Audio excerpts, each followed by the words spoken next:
What's good? What's good? What's good, fan? Thank you guys for tuning in to the Voice of the Fans podcast. This week it is July 24th, 2024, week 302, Cleveland. How you doing, man? How you doing this week? Doing all right this week, Cam. Thanks for asking. What's the weather like, man? You got some sweltering up there. Um, what's the weather like this week?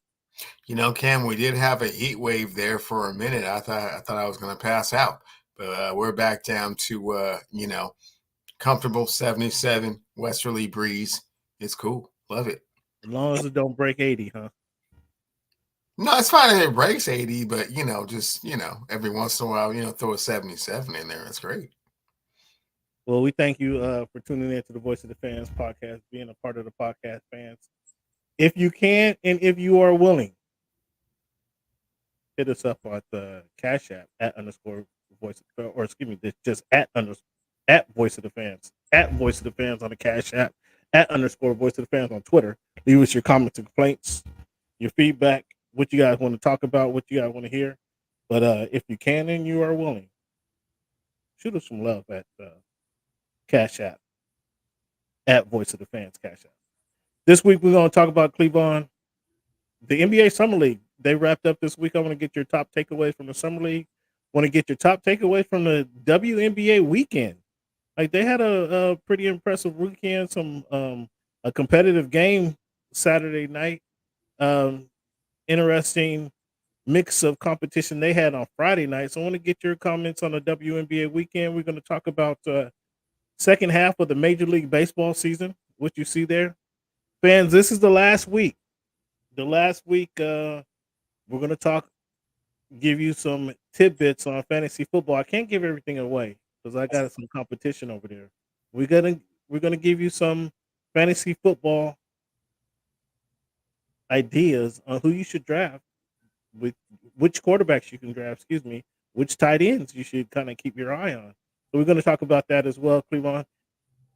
But like we do each and every week, or most weeks anyway, we play the numbers game with it being July 24, 2024. I'm going to look at the number 24, Cleveland. The number 24. Who wore that jersey number the best, or who comes to your mind first when you think of that number 24? Cam, who probably comes to mind first is Barry Lamar Bonds when he was wearing the 24 in Pittsburgh. Probably who wore it best was that was 155 pound Bonds, huh? And who wore it best was Kobe Bean Bryant. So you don't want to talk about the 155 pound Bonds? And who wore it best was Kobe Bean. Bean Bryant. Ain't Bonds your guy? All of a sudden now you want to bring up Bonds every time we talk baseball. Ain't Bonds your guy? Yeah, 100%. What was the weight difference from Bonds when he played? I don't, Cam, I don't have that information, those stats right in front of me right now. Okay, I think some things you don't need the stats. Some things are eye test. Some things you could just look at the eye test. It was less. It was less. Huh? It was less. Okay, I mean that's funny how you just all of a sudden you don't want to talk Barry Bonds. So I'm trying to dig into Barry Bonds and let the fans know who he was. Probably what, the fourth or fifth best player in baseball that you claim? No, the greatest baseball player you've ever seen. No, that's no. That's number 17 in LA. You know who that is. You know that guy. You left off Willie Mays. Dennis Johnson gets no love. Did you mention Ken Griffey? No. When you think of the number 2, Cleveland, who comes to your mind first? Who wore that jersey number the best? Who comes to mind first is Kawhi Leonard because it's such a disappointment he's not on the U.S. You guys hear this guy? You guys hear this guy? Given how much that they were counting on him to be a part of all of this. Oh my goodness! Do you hear this? Do you hear this dude? But what's good, Barry? What's good, man? Barry? In, big dog. But who wore the best? Derek Jeter. This guy, he slipped with Kawhi Leonard. Well, speaking of the NBA, man, you want to blame Kawhi for the Team USA failing to cover the spread against Germany? You want to blame Kawhi for that? I don't blame anybody. Kawhi 1,000 miles away, but yeah, You want to blame him against South Sudan. I don't blame anyone for not covering the spread. That's a gambling thing, and that is strictly, on what happens in the game. So no one player is responsible for that. But fortunately, thank goodness, this team has King James on it, the flag bearer, if you will. Did you hear that? Did you hear that? He's bearing the flag for the entire country. That's just how important of an athlete he is right now. I mean, I did hear rumors that he wouldn't play for the Olympics unless he was promised that. No, you didn't. That position. That's what I did hear that rumor. Nobody did you hear that rumor? No, I did hear. Yeah, unless he was a nominated flag bearer, he was going to refuse to play in the Olympics. I did hear that. You heard that from Slim Calhoun on Prentice Street? Is that you heard that from? I mean, it might have been one of those guys. Yeah. One of those guys. No one has said that. That was not a requisite for being on the team. So what's your nickname for LeBron James? What's your nickname for him? The Kang. So since they have the Kang, as you call him, why'd they only beat Germany by 4 points and almost lose to South Sudan? Like, is that are those numbers representative of a king? No, absolutely not. That has everything to do with Devin Booker and Kawhi Leonard's absence. Kawhi Leonard is 1,000 miles away. How is he getting the play? How is he catching shrapnel? Devin Booker's absence on the court and Kawhi Leonard's absence off the court. Man, you should be ashamed of yourself. Blaming somebody who ain't even in the gym. You blaming somebody even in the gym. Mm-hmm. Now, I do have a question, and it's kind of a serious question. It's kind of a serious question. What is JJ, Rob? Is the pressure on? Let me frame it this way. Is the pressure on Jeannie, Rob, and JJ because they have AD is playing it out of his mind against these chumps in the different countries, and then LeBron, the Kang as you call him, is closing games out. Is the pressure on these guys going into next season, into the off season, so they don't finish in the play-in tournament? Because the last couple of years they finished in the play-in tournament with those two guys on their team, 2 of the top 15 players in the NBA, 2 of the top players. Kind of, I won't say dominating, might be a stretch, but putting the world on notice. They play for the Los Angeles Lakers, don't they, Cleveland? Shouldn't they be doing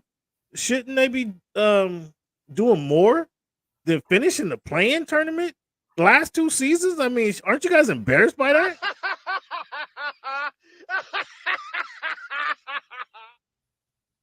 Okay, I was going to let the laugh track go off, but yeah, no, Cam, I would agree with you. It does look rather ridiculous the way Anthony Davis and LeBron James are dominating at least this exhibition season of. I mean, well, it was South Sudan, bro. It was South Sudan. The exhibition, Austria, the Paris Olympics. So yeah, it does look like you probably should have given them a little bit more help and kind of see what they could do. 2 years ago they were in the Western Conference Finals. So what happened in the Western Conference? Did they get swept in that series? No, I don't remember. I'm not sure did they get swept out? Well, they did get to the Western Conference Finals, unlike that other team from Los Angeles that Paul George was talking about. I can't remember.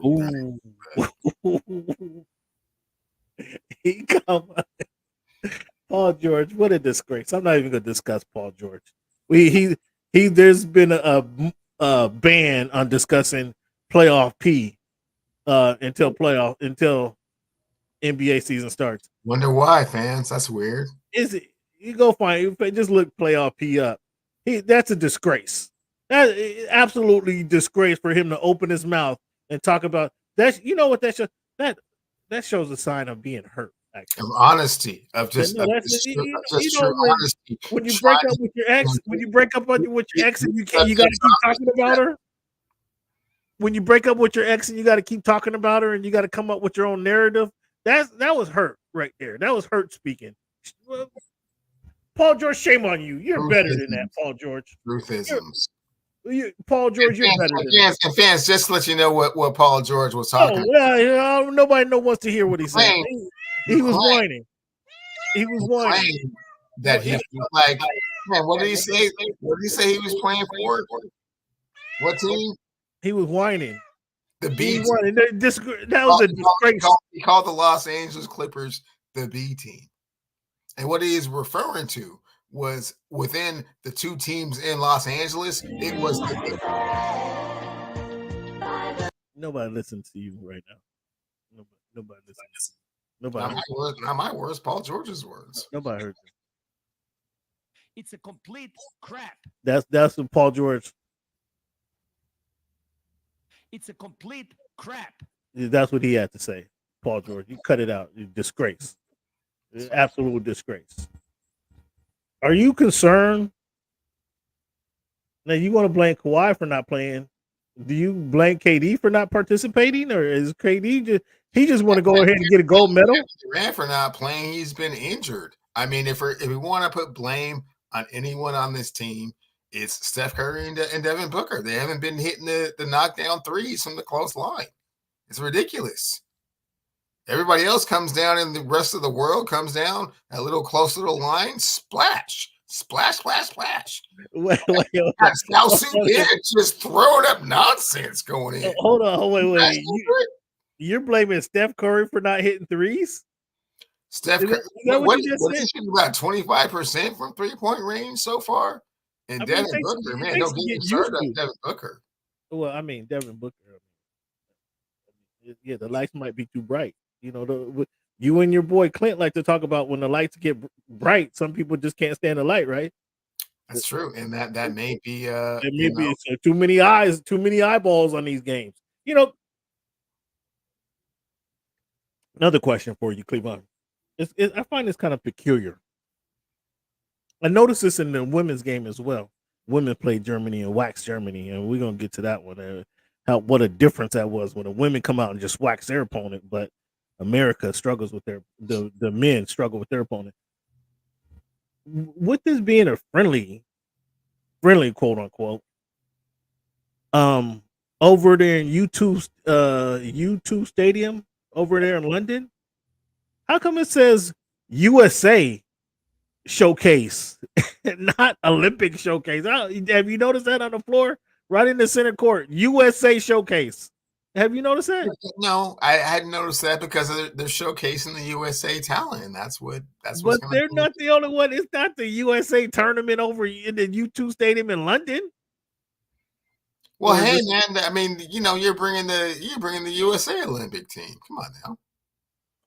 Well, Dennis Schroeder is not back in the stadium. I'm so sorry. Oh, Dennis Schroeder is not back in the stadium. That's a good one. Oh, so they're the draw. Their name on the marquee. They're the draw. They're the marquee. Okay. I just found that kind of peculiar. I'm like, they're not Vegas no more. They're not Portland. They over in U2 Day, and it says clearly on the floor in blazing USA showcase. Like, okay, that's what's going down, huh? Yeah, we'll give you a quick audition here, real quick. So yeah, let's talk about what the difference is. You kind of touched on it. You said Devin Booker and Steph Curry is not hitting threes, but how come the women are just come out there and run Germany, and the men couldn't handle Germany like Germany men like that earlier or the day before, actually? Sure, because the WNBA is far superior with their talent level than the USA basketball team is with regards to the rest of the world. And they already got a smack in their face in front of everybody by the leftovers. The ones that couldn't make the team. So yeah, they felt they had to come out and really establish who they were, and they did that. Oh, so they were playing on had some animosity going on, is what you're saying? Oh, they had something to prove for sure. Interesting. Okay. Well, yeah, they got. I mean, that was impressive the way they came out there and put it on them. I mean, within And I it think was Germany. I mean, I don't know, kind of where you have them, as far as medal contention, but that's not a great team by any means. they had a couple WNBA players on their team. They had a Oh, couple contributors. okay. Well, the USA team has all WNBA players on Well, it. yeah, that's essentially it. That's 12-2. Yeah, probably. I think it was 12-3, but yeah, it was heavily favored one way. So you expected? Do you expect the WNBA to play a close game? I think they won by 16 points. The game was they may have been up by 25 at one point, but they won by 16 points. Will anybody come in within 10 points of the USA Team USA women's game? Don't think so. Okay. And we know that we don't put that pressure on the men because boy, South Sudan. I'm still reeling over that one. Um, but we'll see. They get another chance at Serbia, and Jokic, your guy, Nikola Jokic, wasn't happy. They might not have showered or shaved since that loss the other week. Jokic stood sat in the stands and watched the game. He's like, yeah, I want to see these guys. He was doing his own scouting, wasn't relying on the coach to get game film. He's like, I'm in the building, looking over your shoulder, like your guy Clubber Lang was looking at Rocky. Yeah, we're here. We're here. And you know what happened when Clubber Lang got in the ring, right? I do. Ooh, Yeah. Clubber. Still amazing. It's still amazing how Rocky was even in the fight, was he? Against Clubber Lang. No, just too much angst. Too much. Cleveland, Miami Heat win NBA Summer League. Now I know the fans already heard what you got to say about the Summer League and how you put zero stock into what's going on. But I tell you, it's when competitors, when competitors know there's a scoreboard involved and there's bragging rights involved, doesn't that turn the temperature up? Cleveland, if we go out there and I'm on the other side about to receive your serve, you're trying to win the game, aren't you? Aren't you trying to win the game? Cam, it's a glorified scrimmage. Everyone is trying to showcase what they can do. Okay. Everyone's trying to showcase what they can do, to the best of their ability. And, quite a few of these players are, again, auditioning for hopefully getting an opportunity to come to training camp and, show what they can do, with the big players. So that's what we have going on here. So you say straight audition. That's all it was. Straight audition. Yeah. But again, you avoided the question though. I like it. You try to be slick and avoid the question. Don't you want to win when you have a competitor on the other side? Anybody else, you might get. You want to win every time you're competing, like you said, when there's a score being kept. Yeah, you want to win. You're competitive. That's how you got that's how you got to this point. So yeah, of course you want to win. What was the Lakers record in Summer League? I don't recall. Oh. What was it? Okay, so you call it a glorified scrimmage game, glorified scrimmage. With TVs and fans and popcorn in the building, and they're passing sodas around. When the man comes down the aisle with the soda pop can, or the different soda pops in his little, what do you even call it, in his, you can't call it a bag, in this little tray. Mm-hmm. Like that means competition, right? That means somebody's there to pay him money to come watch you play. You should be competitive enough to play those games. Sure. Right. So how much credit do you give the Miami Heat for winning the Summer League?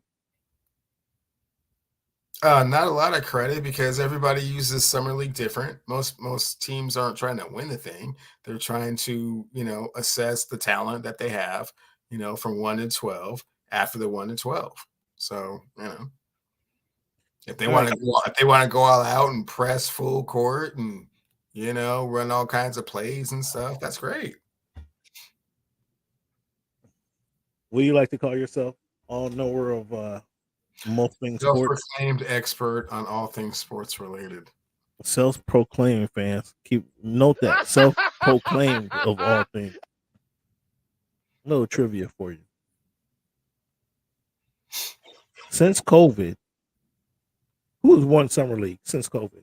I'm not even asking you to give them to me in order. Just what teams have won summer league since COVID?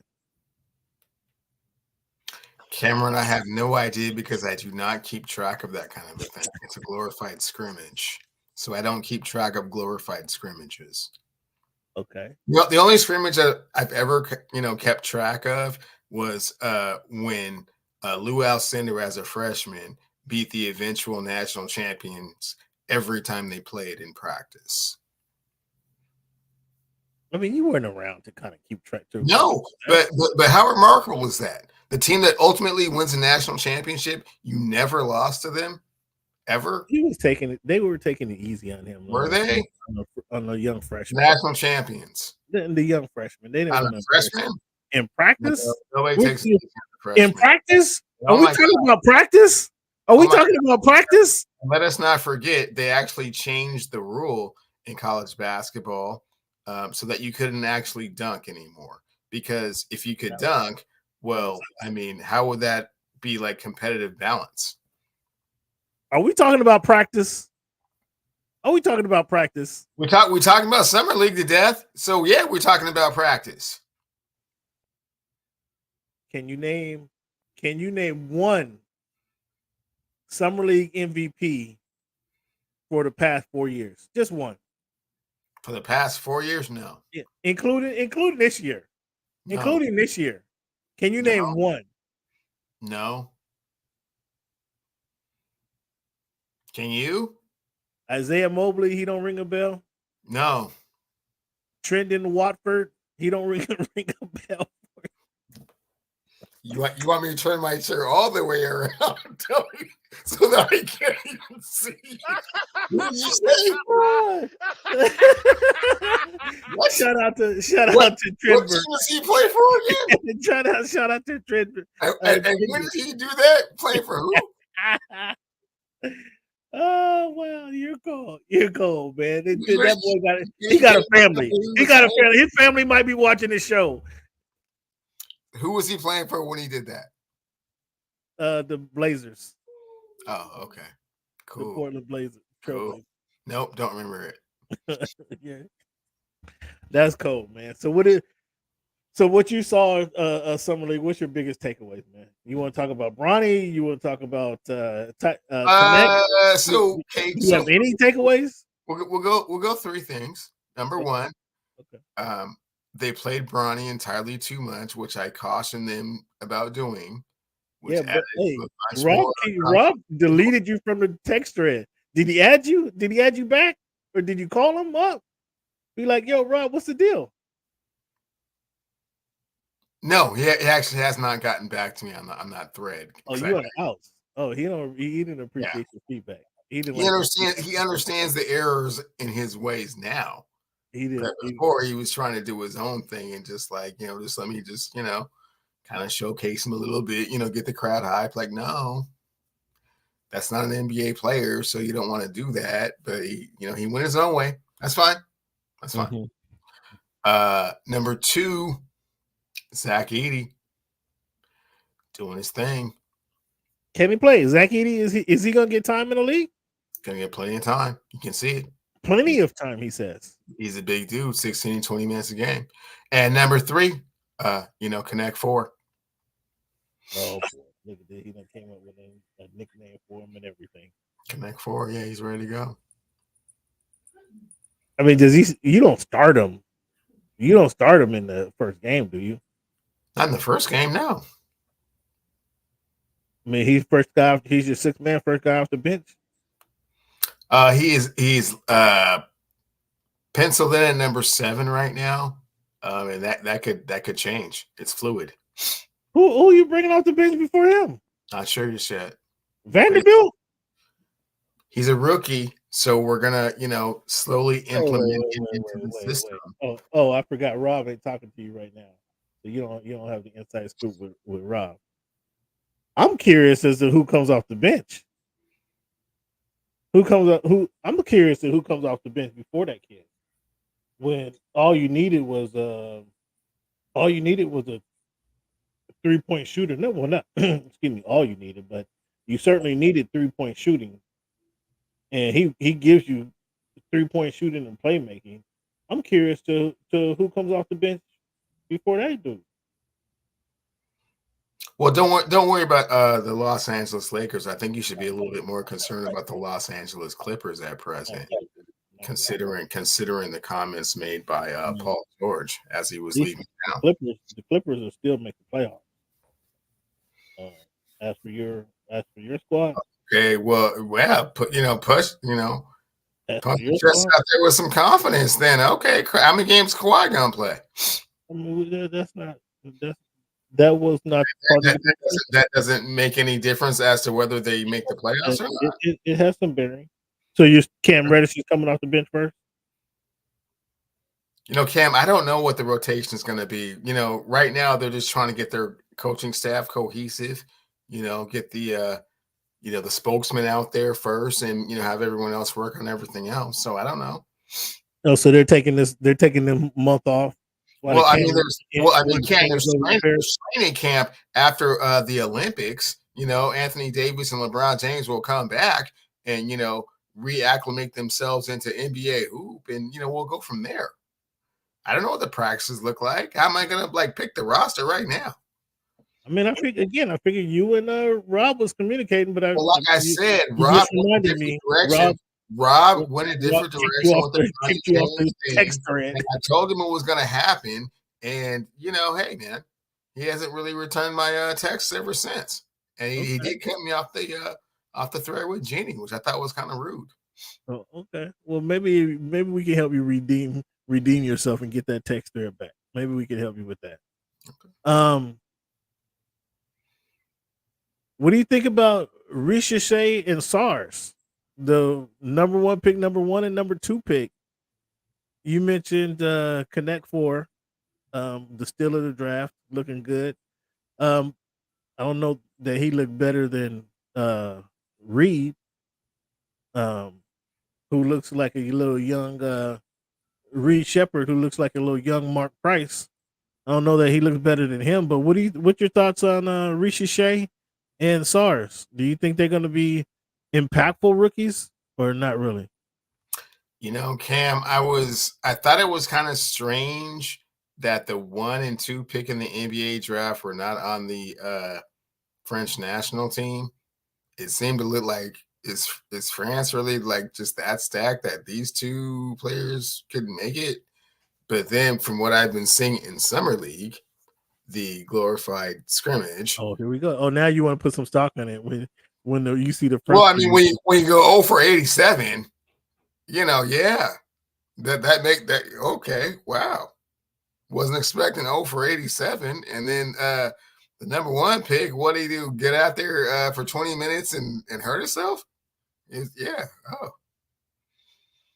Wizards and the Hawks and the Wizards, the Wizards and the Hawks. It's how quickly does the Summer League matter? His thoughts on Summer League change when we bring up SARS. When you go 0 for 87, yeah. And when Ricochet can't get his shot off at all, it's ooh. So what makes you confident in Connect 4? If you put no stock in Summer League, it's a glorified pickup game. What gives you confidence in Connect 4? Did he score 46 one of those Summer League games? Oh, 46. No, I don't think he scored 46. But I'm just saying, if it's a glorified, and let's say he did score 46, if it's a glorified scrimmage, what gives you confidence in that kid? If what happens in Summer League stays in Summer League, what happens in Vegas stays in Vegas. Why are you so confident? Because they can't guard it from the 3-point line in the pros either. We knew they couldn't do it in college, and now he's in the pros, and they can't guard him either. But you already established and made it clear to the fans listening tonight that Summer League doesn't matter, but yet you want to put stock in what Dalton Connect did only because he wears the purple and gold. You see how things change? Cam, you have to do small things. There's small intervals. Fans, talked about this. You guys hear this? Do this, and then you don't have to play any more Summer League, right? I thought Dalton played a few too many games, to be perfectly honest with you. He already showed. Okay, yeah. I get my shot off in the league. You guys hear this? Just a couple seconds ago, when I asked him about the top 2 picks, all of a sudden, Yeah, quickly. he's laughing at their production. But down. now Dalton Reed, they give him a starting jersey. Now he gets a I didn't starting. say you're starting. You said it. You keep trying to. May as well. I didn't May say as well. You may as well. You said he's gonna get 16, 20 Nope. points a game or 20 Nope. minutes a I game. said he had a good summer league. Training camps in September. See you there. Zach Edey, you putting a lot of stock on Zach Edey, huh? Yeah, he's dominating in summer league. Coming off the bench. I mean, he'll be okay. I think coming off the bench. Okay. He'll be up. I mean, I don't know that he's ready to play full Steven Adams minutes. You know what I'm saying? Well, again, Cam, as I've expressed, and you probably forgot about this, but I usually don't really go to this aspect, but it is going to be a culture shock being in Memphis. That's going to be first and foremost what he needs to get used to. Eight ball at MJG, rolling around. It's a little different than Purdue. What you say, Bill Street? Bill Street ain't St. Elmo's. And then like, okay, yeah. Bill Street ain't St. Elmo's bar.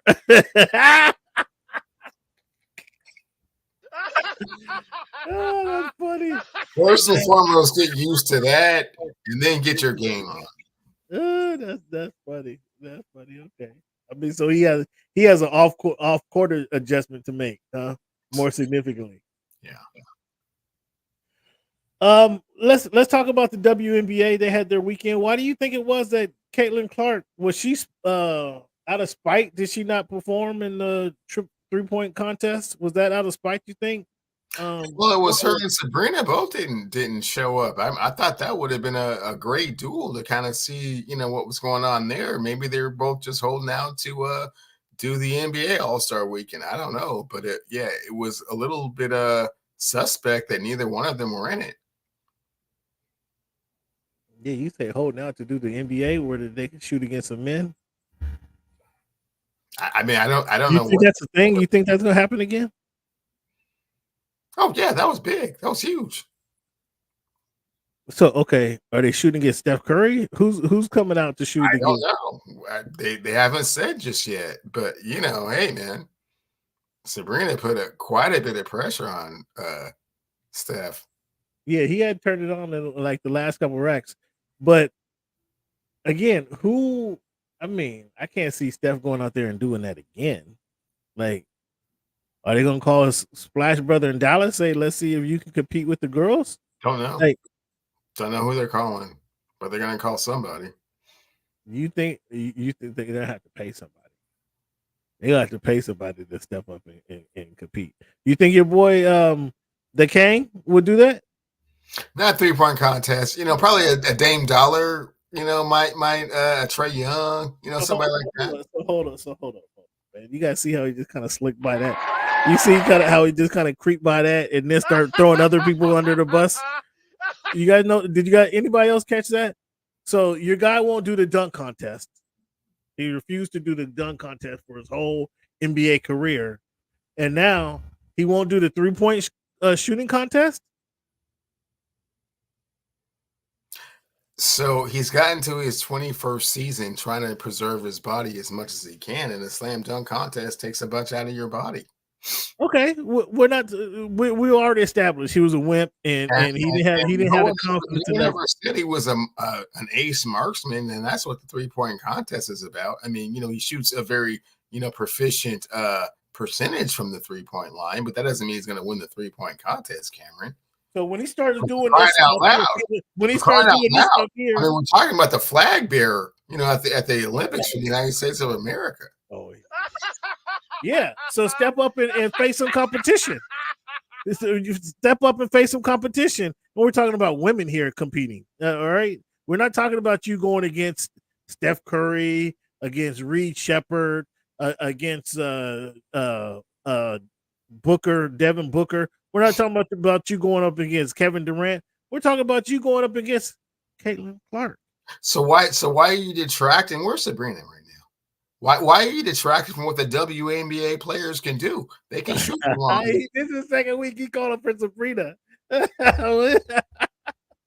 You think she can save They can you? shoot from long range, Cameron. They've proven that over and over again. I believe what was it last year?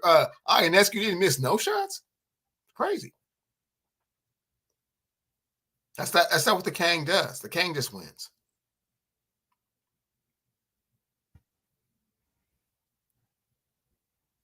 It's a complete crap. Yeah, that he hasn't competed in the dunk contest, and now Cleveland don't want to let him compete in the 3-point shooting contest. He advises them not to compete. Man, that's garbage. That's garbage. I hear you. The flag bearer for the United States of America at the Paris 2024 Olympics. Of all the athletes they could have chosen, they chose LeBron James. What an honor. Maybe they would have chose Kawhi, but he didn't want to. He wasn't able to go. I think he was second on the list. Why you keep mentioning somebody's name? Why you keep mentioning Kawhi's name? Why is he living rent free in your head?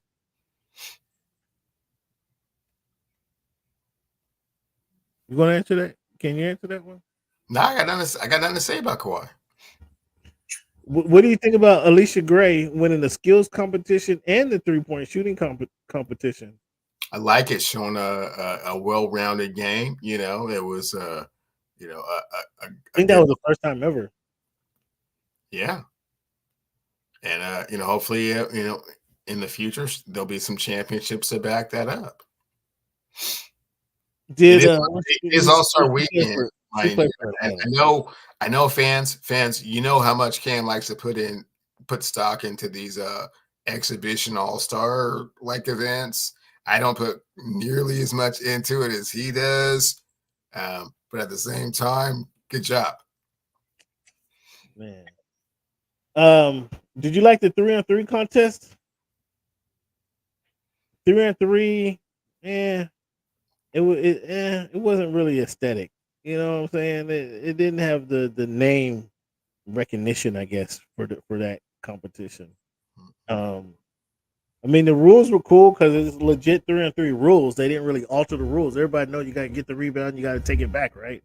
You got to clear it before you go and score again. But what's your thoughts on the 3-on-3 competition? Did you watch it at all?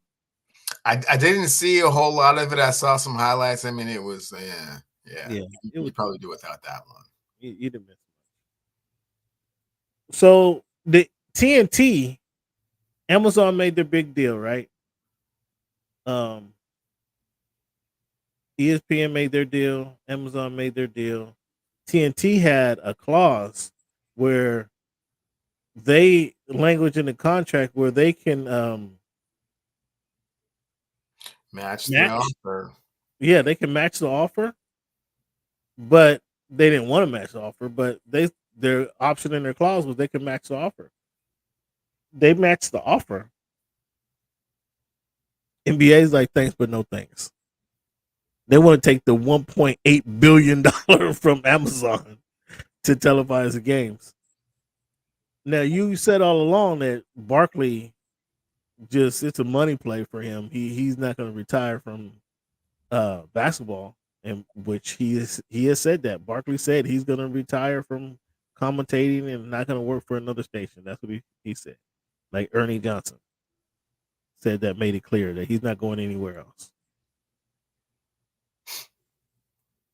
Shaq, we already know we'll see Shaq.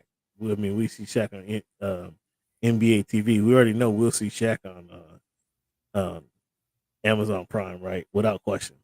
I don't have no doubt about that. No doubt it, right?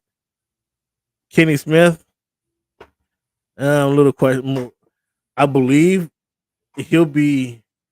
Years ago he said he wanted to coach. Maybe this is his opportunity to go coach. Maybe, I don't know. But I know he'll be doing something around the game. if not doing his commentating. He used to have I don't know, I haven't seen it promoted in a while time, but he used to have where the guys come visit the home, sit down and talk. Remember they used like the MTV Cribs? Well, he was going to their house. Excuse me. He was going to their house. He was doing that MTV Cribs ish stuff. You remember that? Dude. Um, so I don't know if he's still doing that, but I imagine we'll see Kenny again if he doesn't get into coaching. Your guy Ernie Johnson said he's not leaving TNT. His dad worked for TNT. Ernie Johnson was on who was it? Hank Aaron hit the home run, broke the home run record. Aaron, uh, and your guy Hank Aaron was at the home, or Ernie Johnson was at home plate. You know, round as Hank Aaron rounded third base, Ernie Johnson was there interviewing him, right, fresh out of college. So I doubt he for TNT. So I doubt he's leaving TNT. But Charles, you still holding fact that Charles doesn't come back, or Charles just pushes for more money? He's not pushing for more money, but I mean, there's money involved, man. Yeah, they're going to give him so much money that he is going to change his mind. He's so much money. Who can replace Charles Barkley as far as commentating? As far as there's all kinds of options. I mean, you think so? I mean, look into this, man. If you really, because I was kind of dumbfounded when they said like, no, you can't match it. I'm like, that's weird because I thought it was in the contract. But well, they can match it. But the NBA said no. Cameron, listen. Okay, go ahead. When I saw the response, it had nothing to do with dollar amounts. It had everything to do with the access and the reach that Amazon has and the number of subscribers that they have and the way that the NBA content is going to be received, and that TNT just was not a platform that could facilitate that. It didn't really have anything to do with the number because they came out with the exact same number. Okay, 1.8. Okay, 1.8. And they still said no. And the other thing they said is that it didn't really represent what Amazon was going to bring. So it wasn't like an apples to apples comparison. It wasn't just this number, give me a 1.8 billion over this period of time. It was all the other things that came with it. And so it was just kind of like, man, you guys are old. I'm so sorry. You guys have been great for us forever and we love you, but we're not going to like go into another 11-year commitment and you guys are all in your 60s. Like that's just not, they just said no. They tried to do it as polite as possible. Look at Cleveland, because their rejection note was very pat you on the head type. Take your what did your boy from Jerry Tarkanian have the wet towel? It was very pat you on the head, take your wet towel, and just chew on the towel for another minute or two, because we're going elsewhere. So great point, Cleveland. Awesome point that you made. Congratulations. I think that might be the best point you made all season, all year long, Cleveland. Great, excellent point. Right there. Isn't it wild that TNT is not a platform that will garner viewers going forward? How people isn't that crazy? Yeah. Isn't that like that's saying that boob tube that you got sitting in your living room, that ain't the market. that ain't it. And that, I mean, that's obviously everybody has a cell phone and everybody's watching videos on YouTube, and we get where the world is going. But it's just wild to think that the NBA says we've been doing this for so long on this network, we're done. We're going somewhere else now. And when you break it down how you just did, they were doing so much more with their platform. Amazon is. They got so many more subscriptions right now right now, July 2024, I venture to bet that they quadruple the viewership of TNT. But that was And TNT. Amazon is one of those things that can be worldwide, right? So when you're growing the game worldwide, Yeah. people worldwide are don't have the TNT app; they have the Amazon app. Right, right. That's crazy though. Just that's great. I mean, I remember so a couple stories. I remember when TNT was on Tuesdays and Thursday nights. This is back in the 90s. The NBA on TNT Tuesday and Thursday nights. Two games. There was two games on Tuesday night, two games on Thursday night. I But remember. take it back further, Cam. Remember when Ted Turner owned the Atlanta Hawks and had TBS, so all the Atlanta Hawks games was on TBS. Well, yeah. I mean, yeah. And then they got TNT and did the whole NBA. So I mean, they've been entrenched in this. Yeah, that's what I'm saying. They've been dominated. They've been dominated. So it's very interesting that I mean, it's just a sign of the time, what it is, and then you broke it down eloquently of kind of where it's gone. I remember. So I met a guy. I was covering. No, I don't think I was covering sports. I think I just went to. I think I went to a Laker game because I was had this conversation like in the 100 level, and this is kind of I'm walking down to my seats past the cameraman, right, and the cameraman just chilling. This is again, I was paying a lot of money, fans. I want to get to I want to see the player introductions. I want to see the reps shake hands. I wanted to see the ball toss. I want to see all of that because I'm paying my money. And unless it was a 30-point blowout, I wasn't leaving the building until final tip or final whistle. Okay. So I'm there early, and the guy is just chilling. Like, I mean, he's just chilling, waiting for the game. He was in position, waiting for the game to start. And so I was like, okay. So I asked him, I was like, what is your schedule like? Because it was a TNT game. I was like, what is your schedule like? Well, I live in Kansas City. I fly in, record the game. You know, I got to pack up my camera. I was like, is that your camera or is that the company camera? Oh, no, it's a company camera. You know, I just bring my accessories. I was like, so will you do more games this week? Do you stay in town tomorrow? He's like, no, I go back home tomorrow. Well, I catch the plane out tomorrow. What about Thursday? Do you stay? Are there times where you will stay in the city a couple days? Obviously, it's going to be LA or New York where they have two teams. Like maybe the Clippers play on Thursday night. I don't remember exactly what night this was or what game it was, but I was talking to the guy and he was like, no, I fly in, fly out, do the game, and they let me know where they need me, and then I could be in Memphis tomorrow, or I can be in Minnesota tomorrow, or wherever they need the game. I was like, that's interesting. He said, yeah, I may shoot 3 games a week. I may shoot 3 games a week, get paid scale. I was like, okay, that's pretty dope. You get travel around. Then we got to talking about like what are the best games you've recorded, your most memorable moment, et cetera, et cetera, et cetera. But I say all that to say that these guys have been severely impacted. The whole TNT crew, the where they do Atlanta, they have the whole studio show in Atlanta. Yeah. They're going to be impacted. I mean, a lot of them probably will just sign over with Amazon. I would suspect half of them. Just I did this for TNT. Here's my resume. Boom. Let me get the job producing or gripping or whatever the job is.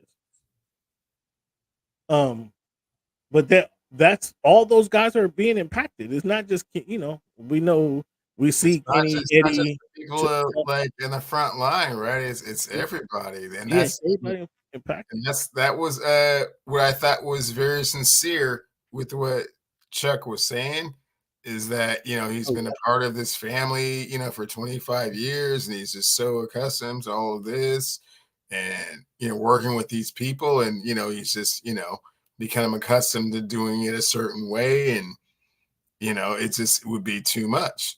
But I think he's wrong. You think he just the thing is that if they take half the crew, like there's not going to be a lot different than what you're already doing, right? Or what you've done for many years. Cameron, they're just going to give him the Count of Monte Cristo deal, and he's just going to take it. And I'm saying that half the crew, if they take half the crew, that argument that he has is the family aspect, and I'm gonna be with No, him and Shaq come for sure. Kenny, he might be a little bit old. They might bring some of the other younger cats. Our guy King 206 over here, Jamal Crawford, he's got a decision to make. Man. No, Jamal ain't got no decision to make. There's no Jamal ain't that entrenched with TNT. It's like I know. That's what I'm saying. Like, do you want to be? He's not holding out. He's not holding out. It's not like he gonna hold out. They're like, do you want to do some commentating? We got a spot for you, Jamal. Right, that's what I'm saying. I think he's gonna have a spot. He had a great second half of the season. He did a great job on NBA TV. So yeah, he is on a little segment as well.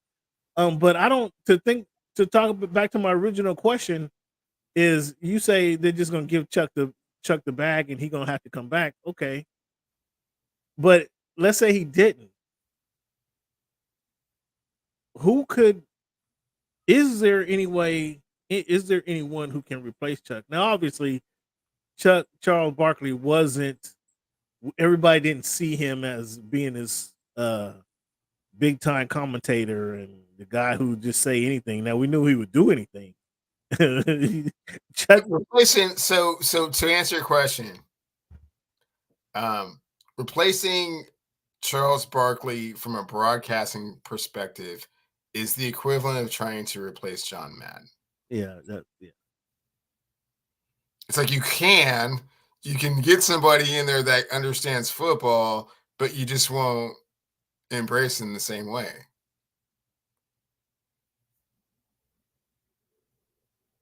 Yeah, it's gonna be weird, man.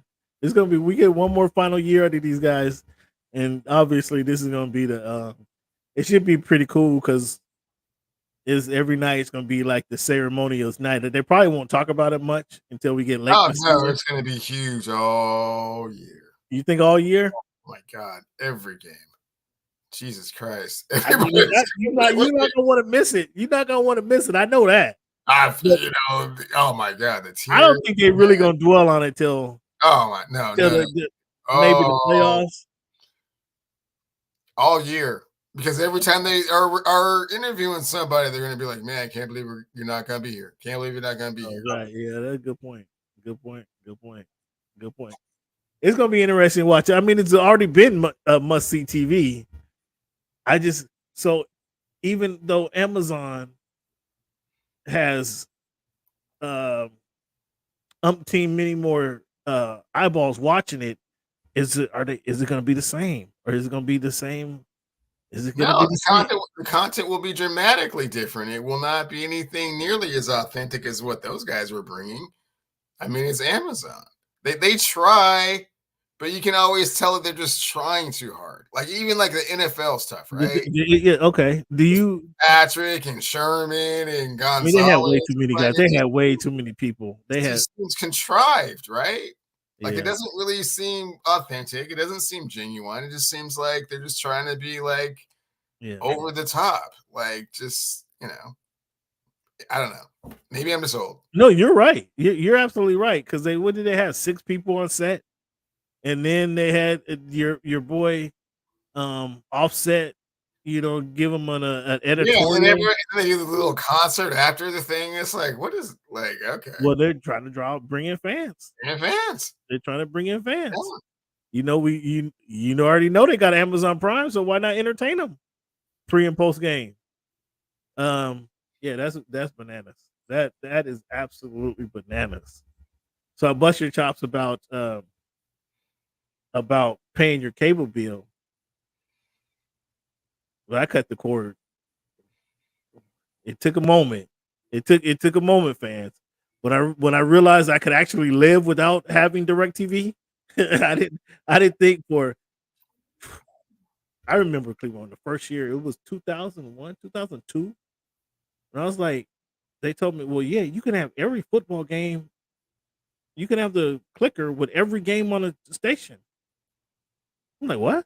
I had it. Yeah. What? I could get the NFL network or NFL package with every single game on TV? Every single one. What I was like, oh, I need that. Give me all of that. I brought in the second TV. I brought in the second TV to make sure I wasn't missing nothing. So that was for 16 years. 16 years. Then I realized. And then, okay, maybe I don't need. Maybe I don't need to have every game. Like, nah. I do need to have every game. If I can push the button that the game on, I need to have that access. And then I realized I moved.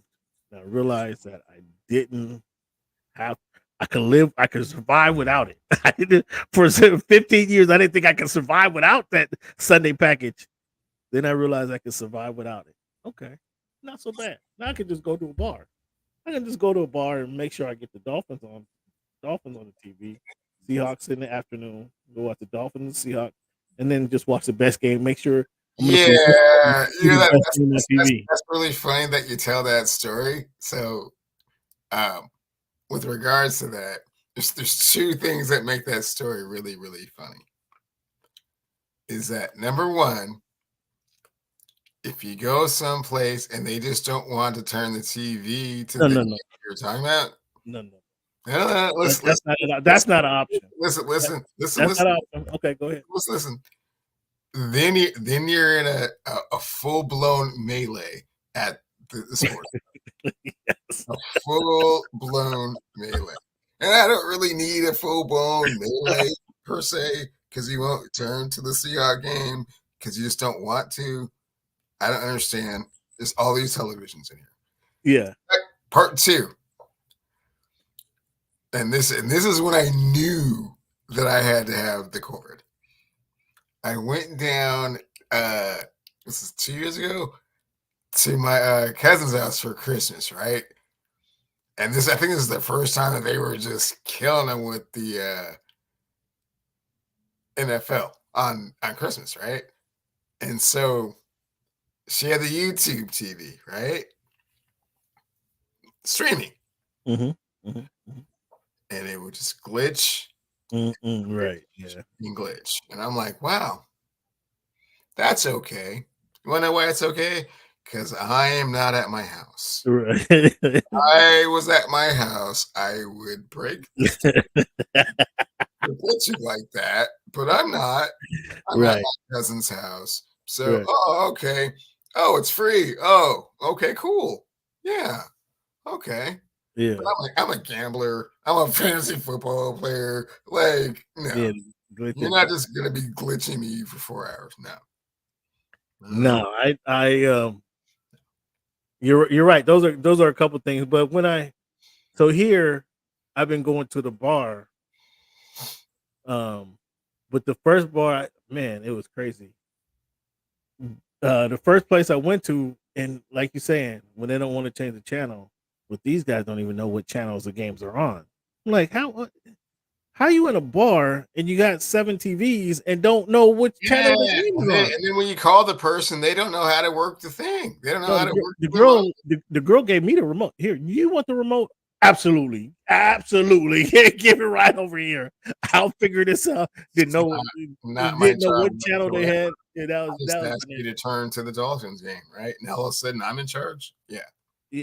Yeah, exactly. I got now. Okay, now I get all the TVs, and then they're like, "Can you turn this game on?" I'm like, "Yeah, sure." That'll be another beer, please. Because now you got me changing the channels.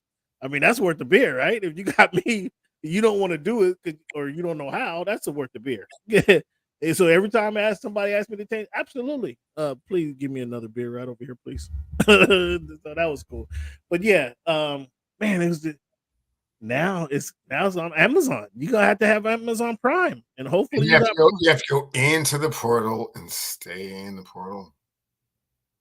Yeah, that's the other thing I don't like about all of these apps, man. Like I can't change the channel. Yeah.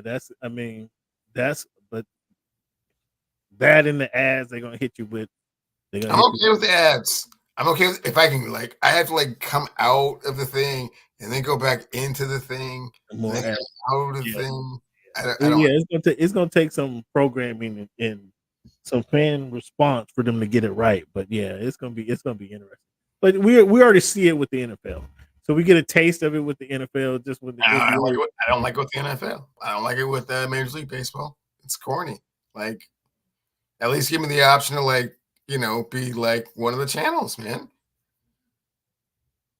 I don't want to go into your shit and stay in your shit. I hate that.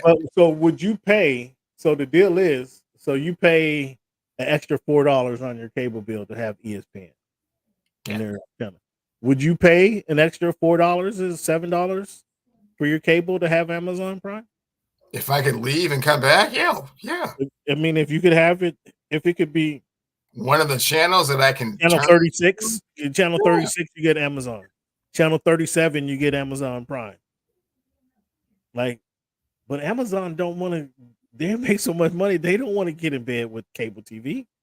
They don't want to deal with that. I understand the way the world is evolving. Yeah. I didn't say I wasn't old. I didn't say that I wasn't set in my ways. I was just saying these are the challenges that I have. No, you're absolutely. That's what is a Peacock? The Peacock. I mean, you have to do that for Peacock to watch the games when it's on Peacock, right? Yeah. And the NBA, I think, has so many different ones. It's like 3 different ones. Yeah, well, it will have. You have your natural ESPN, then it's going to be. And clearly they don't care. Like, oh, okay, I'm so sorry. No, because like as you mentioned, Cleveland, after you mentioned in the jump, you already have Amazon Prime. You already have it. You're just gonna have to click on the button and make sure it works. But Peacock was NBC stuff.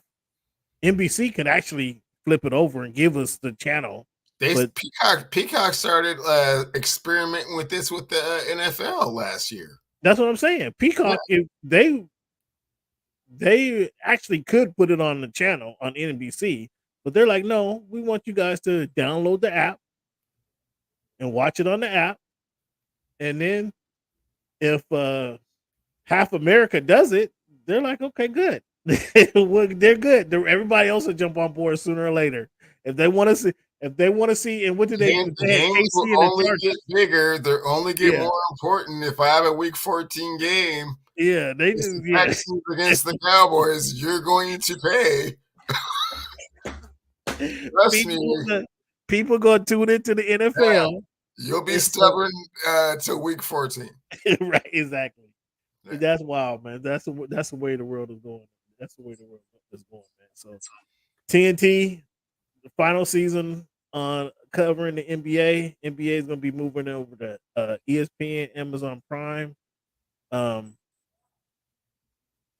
got to get on board. We got to get on board. Cleveland, are you okay with Justin Love not practicing this week and just kind of sitting in because he wants a new deal? I am 100% okay with Jordan Love being at practice, observing. Yeah. Is he? I mean, he's gonna get. I mean, this is what happened with your boy in Jacksonville. They way overpaid for Trevor Lawrence. They're gonna have to do the same thing for Jordan Love, aren't they? Well, unfortunately, Jacksonville has reset the market for quarterbacks that have not won or have only won one playoff game. So Jordan Love has done that. So yeah, that's what's up.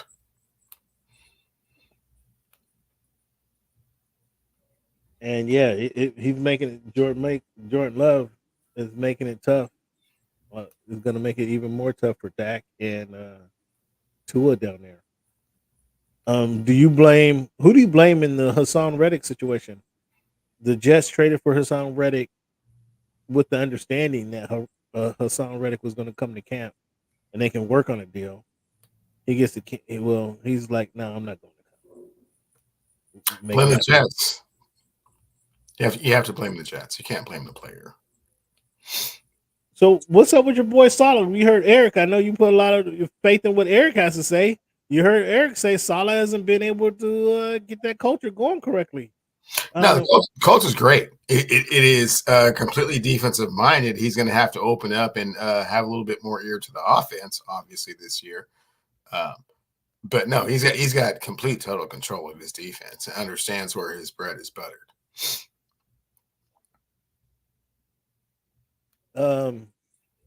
Do you believe Dak should be the highest paid player in the league, quarterback in the league? No. As it stands. So when the Cowboys offer him $60 million before the year is over, I mean the Cowboys really they're blowing the situation. The same with CeeDee Lamb, and they're likely to do it with your guy Podcast Parsons. Just why are they waiting? I mean, what sense does it make? They already tagged Dak. He played a full season, got him to the playoffs. They should have paid him in the offseason. Yeah, because he's proven to be serviceable. He's proven to be a really good quarterback. He's not proven to be an elite quarterback. That's fair enough. He is a 4th round draft pick. He was drafted in the 4th round. Quarterback money, and he has not produced in the playoffs. So that's where the problem arises. But it's not like you have a better. You don't have a better alternative. He's good enough. He's good enough that you guys are going to win 9-10 games anyway. Be second place in the AFC or NFC. Jones, man, 9-10 games is not gonna get it done in Dallas. No. But what I'm saying is that you're going to be above average team. You're going to be an above average team. You're not going to be so bad that you're in the top 10 draft picks of the. You know what I mean? You're not going to be that bad. You're not going to have a 3-game season to where the final couple weeks you're deciding whether you're going to have a top 4 or 5 pick. That's not going to be their scenario. They're going to be in the mid-tier team, above average. So what's that? They're going to be 16. So here's the problem, Cameron. Is that the bottom 5 teams? If you said I'll trade Dak Prescott for 2 first-round picks, they wouldn't take it. He hasn't proven to do anything. So now you're just getting like a really reliable quarterback that can get us maybe to the playoffs.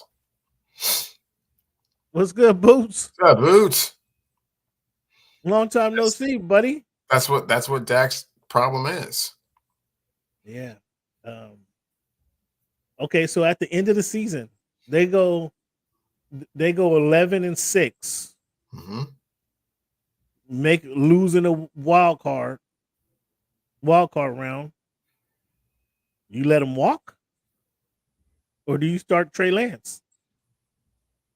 And then you let him walk. You determine whether you think Trey Lance is a viable option or solution, and then you do other things. Yeah, man, they should have drafted a quarterback in the 4th, 5th, or 6th round last year. I mean, at least you'll have somebody. Well, no, they should have done that because they already had Trey Lance, number 2 pick in the draft 3 years ago. Yeah. Well, so do they have? They must have had confidence in Trey Lance, and you guys have confidence. We don't know. What we know is that they don't have a whole lot of confidence in Dak Prescott getting them to a Super Bowl, or he would already be signed. So in the same scenario happens, the Dolphins make it to the wild card round, losing the first round. Should the Dolphins give Tua the big bag? Oh, Tua's getting the big bag before all that, man. Well, how is Tua any different? How is Tua any different? Led the league in passing last year. All of a sudden, you want to come with stats, Cleveland? You going to come with regular season stats, Cleveland? Is that what you're going to give me? All of a sudden, you're going to come with regular season stats. Dak has more winning seasons than Tua does. Sure does. But you want to give me he led the league in passing. That's all you got? What happened in December? Quite an arsenal of receivers. He's mastered the McDaniel offense. He's ready to go. Take that team to at least the wild card game. I mean, again, that's not saying much. From what you just said, they made the wild card. They take care of business and play warm weather games in January, at least one. They have a much better chance. This is what you non-Miami Dolphin fans don't recognize. In the last week of the season, if they beat Buffalo at home, they play Buffalo again at home in the first round of the playoffs. but they lost. They know going in there, we win, we stay home. We lose, we go to Kansas City. Cam, you can't put all that on Tua Tagovailoa. It's a Why team. not? It's a team game. You Who's the know, quarterback? you win. Who's You win. there's only one guy on the hook. There's going to be one guy on the hook or at the table to make $55 million. There's only one guy. That's not the team. Cameron, That's not you the team. lose as a team, and the market for top tier quarterbacks is $250 million. Yeah. Where do I sign? Him and Dak. I mean, I might call Dak in the offseason. Yo, Dak, come holler at me. Come holler at me, bro. Dak. They didn't treat you. Jerry didn't treat you right in Dallas. We can treat you better. We're gonna give you $50 million, Dak.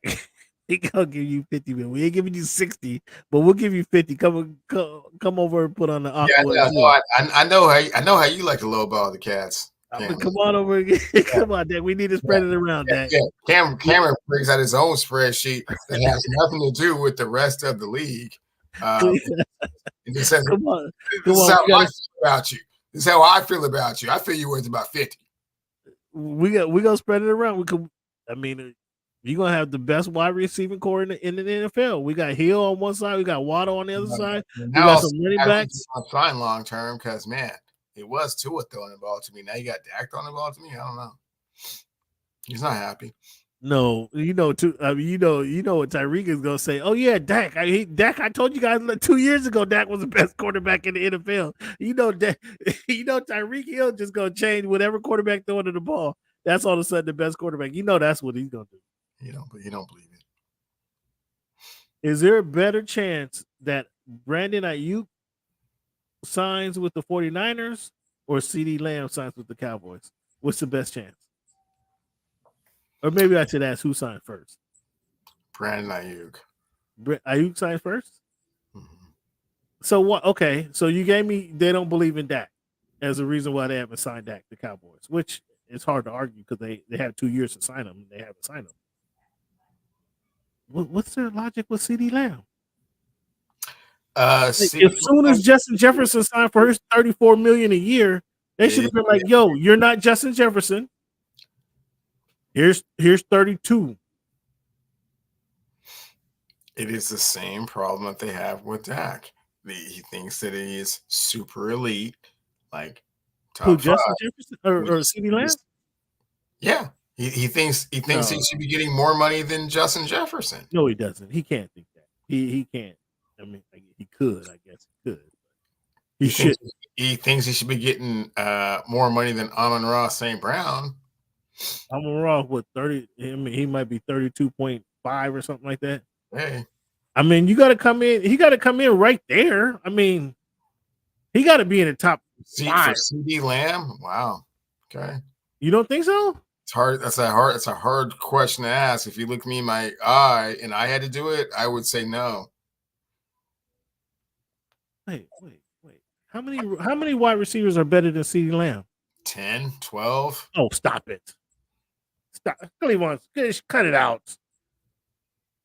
10, you got 12. You got 12 receivers better than CeeDee Lamb? Yeah. Cleveland, cut it out. Come on. We talked about receivers last week, fans, but we're gonna have to do this again. You didn't hear CeeDee Lamb on my list. Maybe on your list. Cleveland, CeeDee Lamb. I mean, this is fantasy football, but CeeDee Lamb is 35 receptions. Look. Here we go. AJ Brown better than CeeDee Lamb? Yes. Justin Jefferson better than CeeDee Lamb? Amon-Ra St. Brown? Yes. Jamar Chase? Yes. Tyreek Hill? Yes. All right, that's 6 right there. Puka Nacua better than CeeDee Lamb? Yeah. Oh, stop it. Garrett Wilson better than CeeDee Lamb? Oh, sure. Chris Olave better than CeeDee Lamb? No. Devontae Adams better than CeeDee Lamb? Yeah. Okay, so I'll say Devontae. That's 7 legit. The 7 legit. Puka, Garrett Wilson comes. That was 8 legit. Puka, I'm not counting Puka and Garrett Wilson. I'm not giving you. You're counting Garrett. You don't want to count Puka. I understand. That's a very small sample size, but you're counting Garrett Wilson. Mike Williams or Michael Pittman better than CeeDee Lamb? No. Mike Evans better than CeeDee Lamb? A No. little older, a lot of production, but no. Marvin Harrison, he not better. Drake London? Maserati Marv, yeah. Ooh. Drake London, no. He never caught Marvin Harrison hasn't even caught a pass in the NFL. Yeah, moving right along. Ooh. So you have him. That's 8 right there. Marvin Harrison, Devontae Adams, you said, right? Yeah. You say Garrett Wilson. That's 9. You have oh my goodness. Nico Collins? Not quite. DK Metcalf? Yeah. Yes? In this new offense, I think so. Oh, hold on. And this new offense, any offense. Not any offense, but I like the scrub offense. I like the way they're going to use them. Yeah. Brandon Ayuk? Question mark. Deebo Samuels? Yeah. So you have them. I think you have them at 11 right now. What did you say originally? I said 12, man. You are running out of names. We have to be at 11. Stephon Diggs. I don't know what to think of him. I mean, he was probably a couple years ago. Not tomorrow. Probably not tomorrow. So no. Cooper Kupp. Jalen Waddle. We're talking about CeeDee Lamb. I mean, we're talking about CeeDee Lamb. 6'2". Probably not. Speed, hands. Come on. Devontae Smith. No. Zay Flowers. So how much is so Devontae, what is he at 30? You got to start there, right? No, no. He's solidly between 30 and 35. Yeah, but he's not ahead of Justin Jefferson. Yeah, so pick a number, man. Like, yeah, that's what I'm saying. I don't know why he. I didn't know why you are already to 12 receivers, man, and we haven't really gotten into the deep weeds yet. You're already at 12. Wow, that's crazy. You put. Okay, so who the hell do they sign then? I don't know. They have a bunch of players that have not proven that they can go to war with them.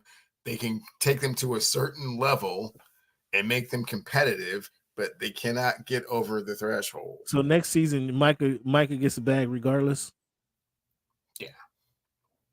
Next season, Micah gets $40 million. But you're hemming and hawing over CeeDee Lamb and Dak Prescott. Yes, and so are the Dallas Cowboys. If this was Troy and Michael Irvin, they get signed, right? I understand Dak. I get Dak. It's Dak and CD. CD, you gotta pay the kid, man. He's been productive. I don't like you drafted him. You drafted him and he performed for you guys. I don't like his attitude, man. What do you mean? What attitude? Get down and ball out every game? The lights get too bright for him. No, not CeeDee Lamb. What are you talking about? Yeah, no. You saw the Packer game, man. That wasn't him. His quarterback was shaky.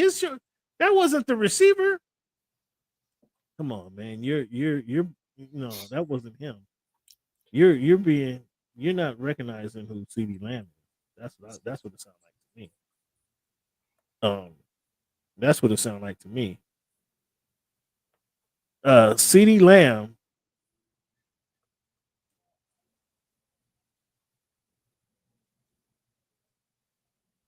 as a rookie, 74 receptions, 935 yards. Oh man, do not stat me to death about CeeDee Lamb, man. This is what he's done.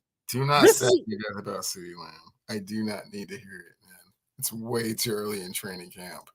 Pay him or don't pay him. I already told you why I wouldn't pay him all that money. 135 receptions, 1,750 yards last year. I just said that, and you cut me off. Like, so what? I got that part. Led the league with catches. What are you talking about? Man, how do You you not don't pay this believe in kid? him either. You are just statting me to death. No, You no, would not pay that I dude. pay CD You Lamb. would not. No, You no, would no, no. not give CD Lamb I Justin Jefferson money. no, You would I not. don't pay him. I don't pay him And over I Justin already Jefferson. see how short your arms are when you're digging in your pockets. So you're already at 28, 29. Take this and be happy, CD. Well, I call CD in the office. I call CD in the office. Like I'll give you a couple extra kegs. It'd be like, dog, You know, dog. I gave you extra Escalade. I mean, I just yeah, can't give you I $35 give you a spot on the ranch, but come on, dog. Yeah, I'm not. yeah. No, you can't. He doesn't get Justin Jefferson money. I mean, Justin Jefferson. Besides, Justin Jefferson by his week 6, Justin Jefferson is going to be acting like Stephon Diggs. He's going to be unhappy. He's not. I mean, he's going to be who's And throwing the ball why is he going to be unhappy? because he don't have a quarterback throwing the ball. Because he can't throw the ball to himself. There you go. So CD Lamb, this is what we need out of you, buddy. Here's 30. Here's 30 for 3 years, 100 million. 115 million. I give you $20 million signing bonus tomorrow. Okay, and but you need to take 30. And he'll be I can get your quarterback. Sweats till November when you absolutely have to play the game to get the registered season. No, I don't think. Man, he can't be holding out for Justin Jefferson money. He can't be holding out. I mean, yeah, he can. I don't think that's it. CD Lamb. He could be, but CD, come on, dog. You have to think, be logical. Like, sure, everybody want to get their money, but you gotta be a team player too now. Like, we can't pay everybody. Well, look at you playing both sides of the fence. Okay, well, pick a side. No, I want to pay you. I'm gonna pay you handsomely. You don't want to pay nobody. I'm gonna pay you handsomely. You don't want to pay nobody. I can't give my wide receiver 35 and then the quarterback 60. Like, that doesn't work. That doesn't work. I know. So, that's why you have a McDowell's franchise. I understand. Wow. Some of the fans, some of these guys don't even get that reference. Some of these fans don't even get that. A little over the head, but yeah, you got it. You understand. Man, that's kind of unfair. I mean, that's unfair. All right, big dog. So check it out. Miami Dolphins season training camp not going off to a good start. We're not going to get off to a good start. We brought in Shaq Barrett to kind of, if Chubbs wasn't healthy, if Jalen Phillips wasn't ready to go, but in the next month, we had a veteran edge rusher to get after the quarterback. I mean, something happened in practice for him to say, "Nah, I don't want to do this." It's hard to say it no more, Cam. Sometimes it's just a play, a moment, and they just understand that it's all they just don't have. They ain't even put on the pants. You ain't even put on the uniform yet. So something ain't happening. I'm not buying it. His body just didn't feel right. He didn't work out. Something spoke to him. His heart wasn't there. That's what I'm saying. Something happened. So he decides to shut it down. Odell Beckham is on the PUP list. I knew this shit wasn't gonna work out. Excuse me. I knew this wasn't gonna work out. The PUP list, uneligible to perform, player uneligible to perform, meaning if he's not suited up, if he's not off this list, if he starts the season on this list, he's out for like 3 weeks straight, without a question. It might be 4 weeks. I knew that wasn't gonna work. Guys, come on, McDaniel. We have Tyreek Hill on one end. You have Jalen Waddle on the other end. Man, I should have went down there and ran some routes for him. I can see if I could. I'm gonna get open. Who's guarding that man when you got Tyreek and Waddle on both sides of you. Well, there's all that film of ODB in that Giants uniform making them one-handed catches back in the day. Man, what was that? 10 years ago? So they're hoping for some 10 flashes of years that. ago? They're hoping for some flashes of that brilliance, and plus he did win a Super Bowl with the Rams, not all that long ago. So they're hoping to rekindle some of that magic. The Rams game where he got hurt at halftime. That game, you know about? Well, they did ultimately win the Super Bowl. I think he did catch a touchdown in that game. So. But he was hurt at halftime, right? He didn't finish the game, right? That guy, that game. That game, yeah. Come on, man. This is a bad omen right here. This is a bad omen. And Tyreek Hill, I mean, he over here making a flag football team. Like the one that does him and Nick Cannon are in a close competition. Helping day in the running for competing with each other. The one thing I do like about that, I mean, go get yours, man. Do you? I'm not disappointed at all. But that puts pressure on him to keep playing. And for you, if you want to make this big time money, you're gonna have to keep performing. And I mean, I'm talking about on the field and not, behind the doors. You're gonna have to perform on the field. So this puts pressure on him to continue to perform. Man, right? Get out of that man's head. Why are you trying to be all rational and logical about this? You don't know what Tyreek Hill is thinking about, man.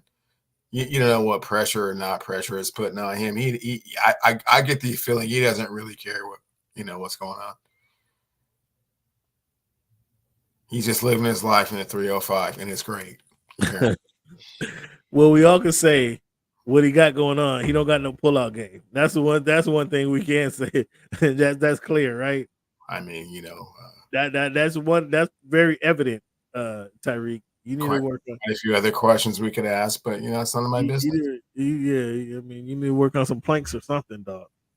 And then the two in the building, but Ross ain't taking his phone calls.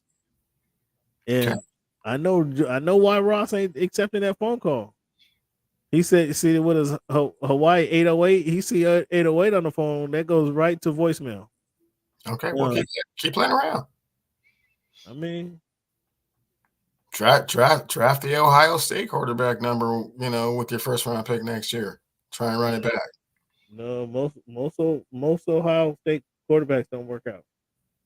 We got one in the last 20 years that actually panned out so far, and it's early.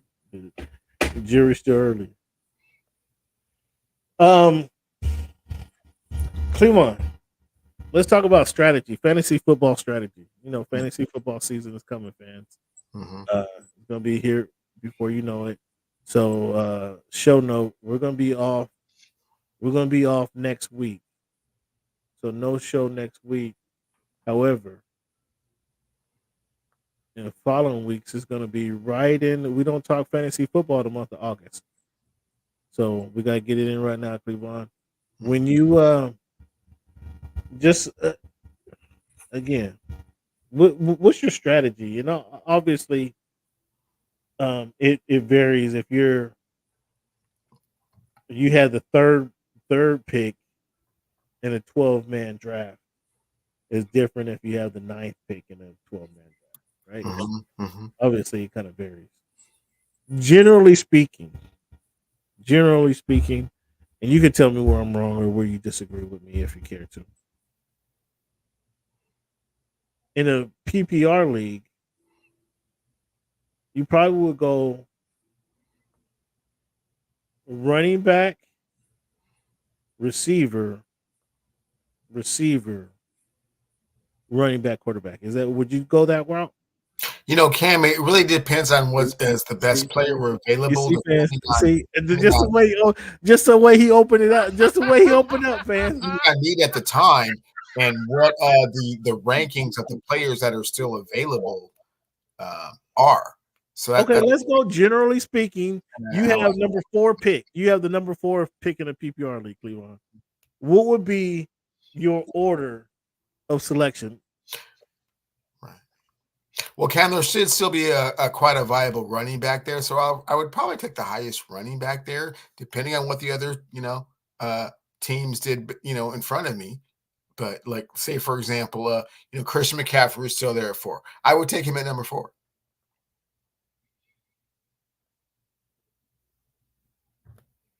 Fans. you guys can see I'm not getting the truth. We're not getting the truth. We're trying to do an educational show where we educate the fans, you the fans, on fantasy football strategy. And you see the BS I'm getting for this from this guy. I'm not sure how many leagues Christian Jackson McCaffrey is going to be available in the fourth pick. I don't Is know. that one of your leagues? One of your leagues where you got Christian McCaffrey in the fourth? It depends on what the other teams, determine what is important to them and who they think might be a breakout star or player in their league. I don't know. I mean, in the last 2 years, have you got Christian Jackson McCaffrey? I also have not had them before pick, so I can't. Where were you picking last year? I think I was like 7 or so. So what was your strategy? Who did you pick? I should have looked this up first. Again, I don't remember who the best player was. So I couldn't get him to lie. Don't recall who the best. Let me see if I can pull this up because I know he's not telling the truth, fans. He's not being don't recall who the best player available was at that time, but I picked the best available player at that time. Sure you did. But let me see right now. Let me see if I can pull this up. It might have been Jamar Chase, maybe. I don't recall exactly who it was. Because Cleveland is telling a bold-faced lie right now, fans, and he had to be ashamed of himself for trying to deceive the fans like he is. The fans value your opinion, and for you not to want to share your opinion with the fans in this critical time of the season, they don't appreciate that. Mm-hmm. All right, that password.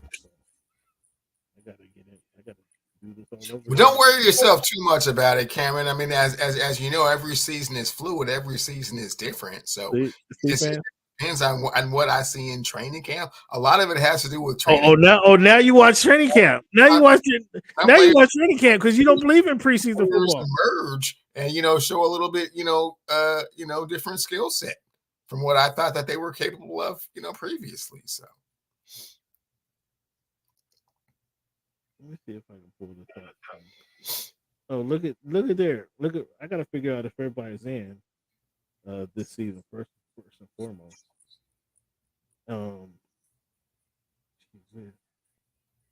can't pull up last year. I don't recall. It's a brand new year this year, Cameron, and we just have to wait and see. Are you going to tell me what pick I have this year? If you tell me what pick I have this year, then maybe I can do a little bit more, recon with regards to what I might do. What pick I got this year? Stop that. You're full of shit. Are you not going to tell me what pick I got? I could be a lot more informative if you tell me what pick I had this year. So here's the history. Here's the history. Let me see. Can I go to the season? My season wasn't too stellar last year, but a couple seasons ago. No, not last season, Cameron. Don't be going a couple seasons ago when you rigged the league. Go to last year. How did I rig the league? I got a bunch of grown men in the league. How I rigged the league? Man, I'm not getting into that with the fans again.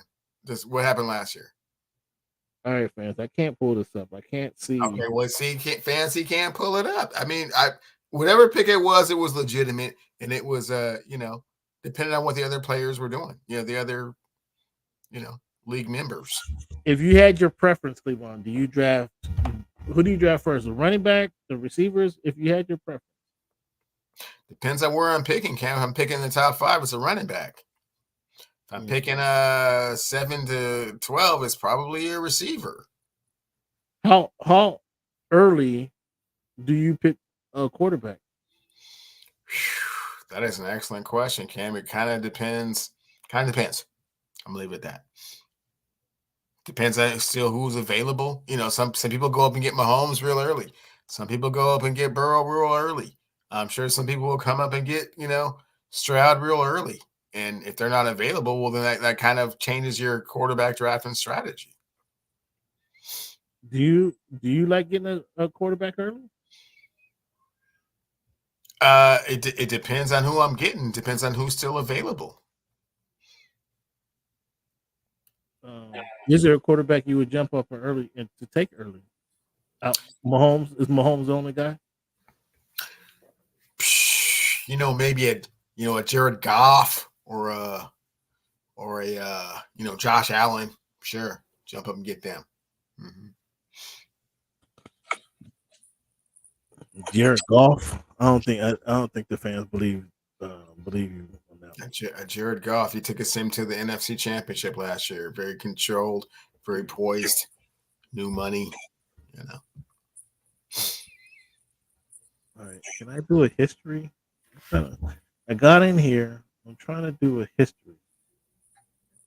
Last season, there we go. Last season. Young Sam Rothstein. Here we go.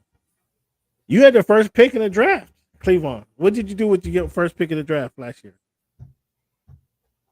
I didn't have the first pick in the draft last year. I'm looking right at it. 2023. First pick of the draft, Young Sam. Young Sam, that's you, right? I don't recall who I picked with the first pick in the draft. It wasn't Christian. The aforementioned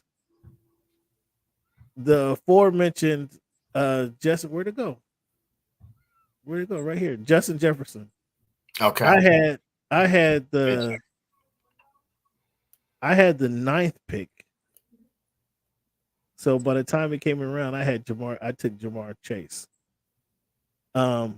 With the second pick, number 10, who'd you take? And see, this is what I'm asking. I'm asking fans. I'm trying to get. I don't recall who I picked because I'm fresh on this season. You're dealing with old. Listen to it. I don't remember who did I pick. Okay, but we're trying to ask a couple questions. You want to I feel like I probably picked Jameer. I feel it was Jameer number 2. Who? Jameer or Bijan. Jameer was number 3. That was actually a good pickup. I don't know you knew about that kid because you take Alabama running backs. I mean, I don't know why you was on Alabama running backs. But number 2, you want to take a second guess of who you took with your second pick right before Jameer? Did I go CJ on him? Travis Etienne. Ooh. Travis Etienne. So yeah, your backfield was solid there. It's kind of hot and cold there. Okay. My first 3 picks, so I took Jamar number 1, Amon-Ra St. Brown number 2. Mm-hmm. Except my quarterback got hurt. That's what messed me up. Okay, cool. Yeah, you didn't make the playoffs. That's right. You didn't make the playoffs. My quarterback got hurt. That's right. You didn't make the playoffs. Mm-hmm. Let me ignore that one because my quarterback got hurt. That's okay, so you didn't make the playoffs. Yeah, it's all coming back to me now. Then I came back in the 3rd round and I took Joe Mixon. That was a mistake. Joe Mixon had hit the wall by that time. Let me see. Who'd you take?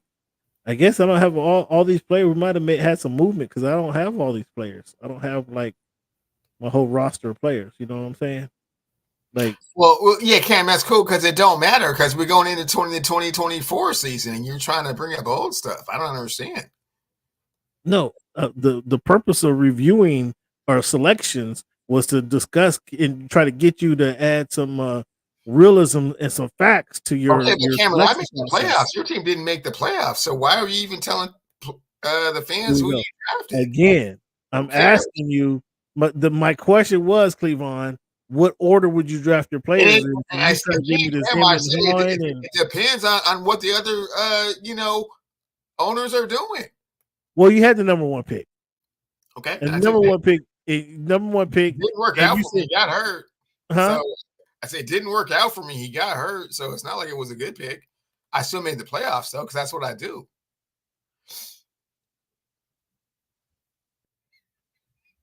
You didn't make the playoffs with all of your savant like picks and stuff that were so clairvoyant. Yeah, you didn't make the playoffs. I think I was a game out of the playoffs. Okay, so you didn't make the playoffs. I think I was a game. So I think I was a game. Well, I didn't say anything wrong. Boy. Now you're ready to get back at it. This season. Try and get in the fight. Try and get in the mix. Who's your top quarterbacks this year in the NFL draft? Who's your top fantasy quarterbacks? Give me your top 5 fantasy quarterbacks. Holmes, Burrow, Stroud, Allen, Hurts, Lamar hanging out right behind Hurts. Mahomes, Burrow, Allen. Yeah, you name on this what I'm looking at. You name 5 of the top 7. Anthony Richardson is 5. You expecting a big season from Anthony Richardson,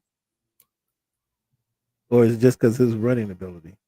Fantasy football wise, I don't know how it will reflect their record ultimately, but yeah.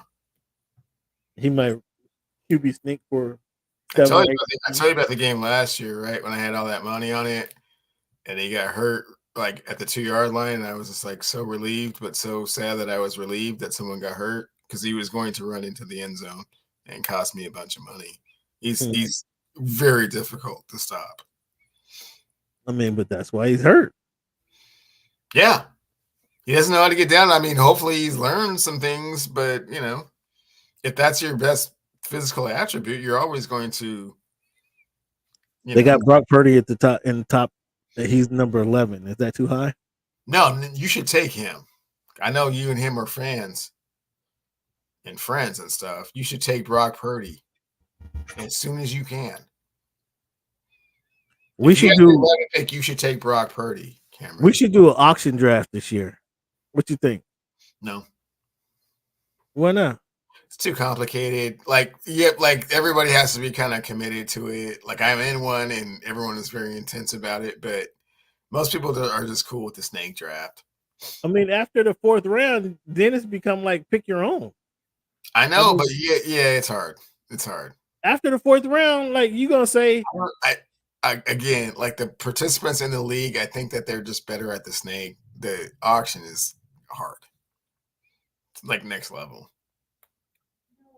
It is. It's kind of fun. It's kind of fun. So you said Allen, Hurts, Lamar, Mahomes, C.J. Stroud, Burrow is what you said, right? Dak Prescott is just outside there. Kyler Murray, Jordan Love. You go Jordan Love or Kyler Murray? Jordan Love. Brock Purdy or Aaron Rodgers? Aaron Rodgers. Justin Herbert or Aaron Rodgers? Aaron Rodgers. Jaden Daniels or Aaron Rodgers? Aaron Rodgers. Ooh, so you don't like Jaden's running ability, huh? I think Jaden gonna get a couple touchdowns in there. I'll run some cats. Caleb Williams or Jaden Daniels? Caleb. Deshaun Watson or Caleb Williams? Caleb. All right, that's enough of that. So you high on Caleb? You think Caleb's gonna get him to the playoffs? I think so, but we'll have to see. Like seriously, you really think they're gonna get to the playoffs? I think they have a legitimate shot to get to the playoffs with the roster they have on offense. You got them being better than the Lions and the Packers? Or you not a believer in the Lions? I'm not a great big believer in the Lions replicating what they were able to do last year, and I'm curious to see how the Packers deal with their running game now that Aaron Jones is gone, and they have to go with They have Josh Jacobs. What do you mean you're curious to know how their run game is going to do? Yeah, you're a Josh Jacobs guy. I'm not a Josh Jacobs guy. I've been on that experiment. I wasn't a fan. Last year you picked Josh Jacobs? Maybe. His worst year of his career? I picked him before and it didn't go well. So yeah. Who's the number 1 tight end? Travis Kelce. I mean, that's not a bad pick, but he's number 2. Um, I was pleasantly surprised. I picked up Sam Laporta last season. Sam stepped up. He caught some passes from your quarterback. You mentioned you would take um, Jared Goff. Sam Laporta stepped up, and played big. Uh, what court or what tight end would you take after that? Probably Kittle after that. Yeah, Kittle a little further down the list. Um, Dalton Kincaid. Now you know what happened to see. Stephon Diggs is gone, right? Who's the other receiver that they sent to Jack? Who's in Jacksonville now? I believe it is. Gabe Davis. Okay, so who? He should be the number 1 target. Dalton Kincaid, right?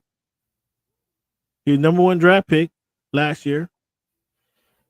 You gonna go with that guy Shire? You gonna pick him over Dalton Kincaid? No, probably Dalton's a fairly decent pick for that.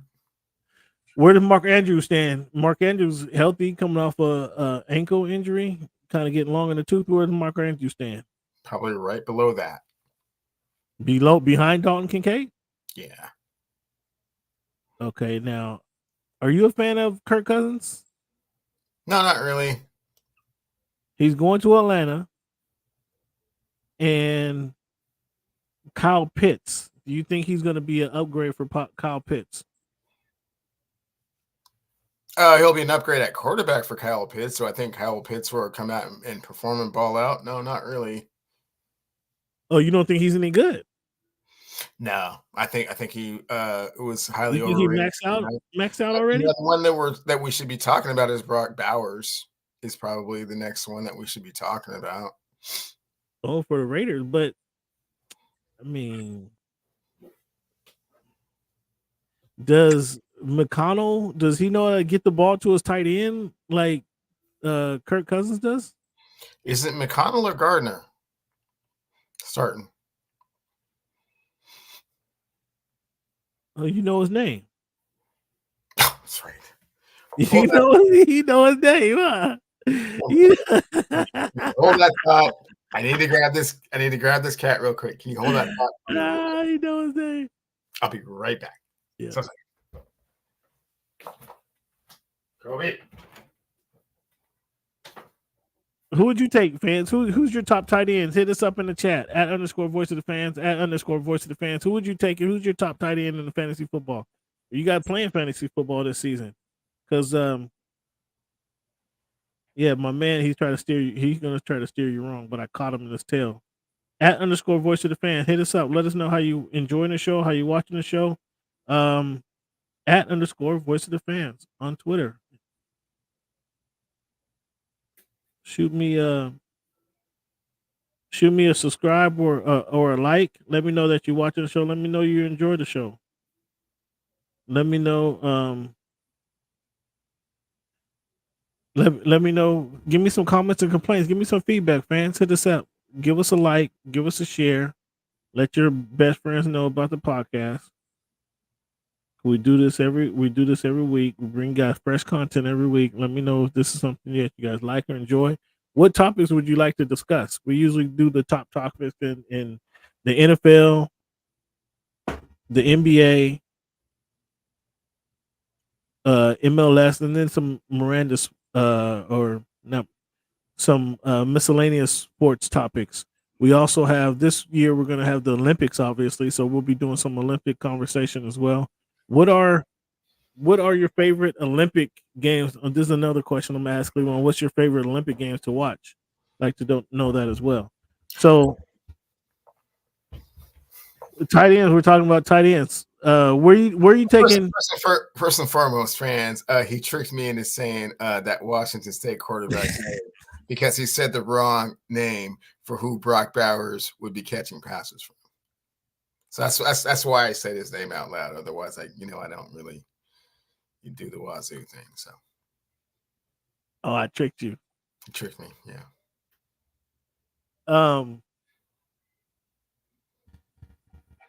And Brock Bart. Dalton Schultz after Dalton Kincaid, right? And Komet over there in Chicago as well. Dalton Schultz is way down the block, way down the list. Apparently, they think because they have so many receivers over there that they won't need to throw to the tight end anymore. No, he was solid for them last year, though. He was solid. He was solid for them. What do you do with Fairmouth? Schultz or Fairmouth? I like Fairmouth. Yeah, I know Schultz or Fairmouth. I mean, can the quarterbacks get in the ball? I would go Fairmouth, especially with Russ back there. Yeah, and Joku. And he's a feast or famine dude. I don't like the feast or famine at tight end. He is. He could go for 250 in one game, or he can go for 50. Yeah. One guy you didn't mention is Trevor McBride. What do you think of Trey McBride? Think that might be his third year in the league. So you don't think the second baseman can use him properly? Are you down on McBride or are you down on the second baseman? Which one is it? I'm down on both. The shortstop is the shortstop, man. And Trey McBride, that's cool. He made plays though. He get out there, his agility allows him to make plays. You don't think so? It's all right. Come on, Cleveland. That's way down there. I mean, we're talking about with a 10th or 12th tight end. No. They have this one here has McBride at number 4. Oh, yes. Well, Cam, you should pay attention to that. Oh, listen to you. So you mentioned everybody. I mentioned Laporta. You mentioned Kelsey. I asked you about Andrews. We just talked about McBride. The number 5 pick you haven't mentioned. I haven't mentioned. You mentioned Kittles, Dalton Kincaid, Kyle Pitts. I mentioned David Njoku's at number 9. We didn't mention the number 5 or the number 10 rating. I'm looking at the what is this ESPN. So the 5 is probably what Hawkinson if he's healthy. No. Hawkinson's not even the number 10. Who's number 5? Oh, that's what you have to tell me. Who's number 5? The number 5 tight end. Again, we talked about Detroit tight end, KC tight end, Baltimore tight end, Arizona tight end, San Francisco tight end, Buffalo tight end, the Falcons tight end, Cleveland, the Browns tight end. We didn't mention number 10. We didn't mention 10 or 11, actually. 10 or 11 is a good pick. And you mentioned Hawkinson. So 10, 11, obviously, ahead of Hawkinson. And the number 5 pick, I'm not sure I would take this guy at number 5, but I'd probably take the 10 and 11 guy before number 5, but he's number 5 on this list. 5 is drawing a blank. I'm so curious to hear who this. Evan Ingram, Jacksonville tight end. I'm just saying he's number 5 on the list. But he played. So why the only reason I might consider it is because the Jacksonville receivers are so putrid that there's another reason he's still playing with Trevor Lawrence. So if Trevor Lawrence need to make a resurgence, so he's gonna need somebody to catch the passes. And the reason a lot of people are down on Evan Ingram is Evan Ingram played with the Giants. He had no significant. There was nothing that stood out about his season. That's why they went and got Darren Waller, because he wasn't really all that good. Who again? He had no significance at all because he was of his quarterback. That was necessarily on him. I mean, I would go and find a Gerald Everett before I went and drafted. You said Gerald Everett. I didn't even know where he's at, but yeah. Oh man, Gerald Everett. Ooh. Let me see if I can I find him? You can find him. I don't know. I ain't seen him yet. He might. I think he's on a pretty good team, as I recall. I can't remember which one, but he's gonna get some catches. He used to be with the Chargers, but I don't know if he's still there. He's not on this list. The Chargers with the Rams for a minute. He's on the list. He's somewhere. No, not on this list. So I told you number 5 was number 10 or 11. I would go with either one of these guys right now today, I would go with either one of these guys over that number 5 Evan Ingram pick. 10 or 11, I go with him. You mentioned Sam Laporta, or I mentioned Sam Laporta. You mentioned Kelsey. We talked about Mark Andrew, Trey McBride is number 4. You mentioned him. Evan Ingram, uh, George Kittles, Dalton Kincaid, Kyle Pitts, David Njoku, and this guy is number 10. This other guy is 11. TJ Hawkinson, Brock Bowers, Pat Frymuth, and then number 15, Dalton Schultz. There's Cole Kmet's right there at 16. Oh, look at you. Look at you, Boots. Boots, you want a spot in the league? Look at you, Boots. I'm gonna give him a chance. I'm gonna give him a chance, Boots. I'm gonna give him a chance to say it. I just gave you the top. I left out 10 and 11, but I went down all the way to number 16 with Cole Kmet. Boots got it right here. That's number 10 guy. That's a number 10 guy. Who's 11? Did they go Mo Alley Cox on him? No. Number 11, Dallas Goedert. Number 11 with the Eagles. Wait, why you put your head down? He was better with the. He was better. You're just hoping. If Dallas Goedert is your starting tight end, you're just hoping. Yeah. I mean, he's not going. He's not. He's yeah, you're right. He's going to be a fourth option. He's going to be your fourth option because you got the receivers Brown and Smith, right?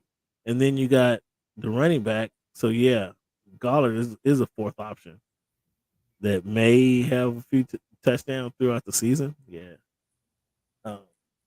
he was better. He was better in the passing scheme with your guy.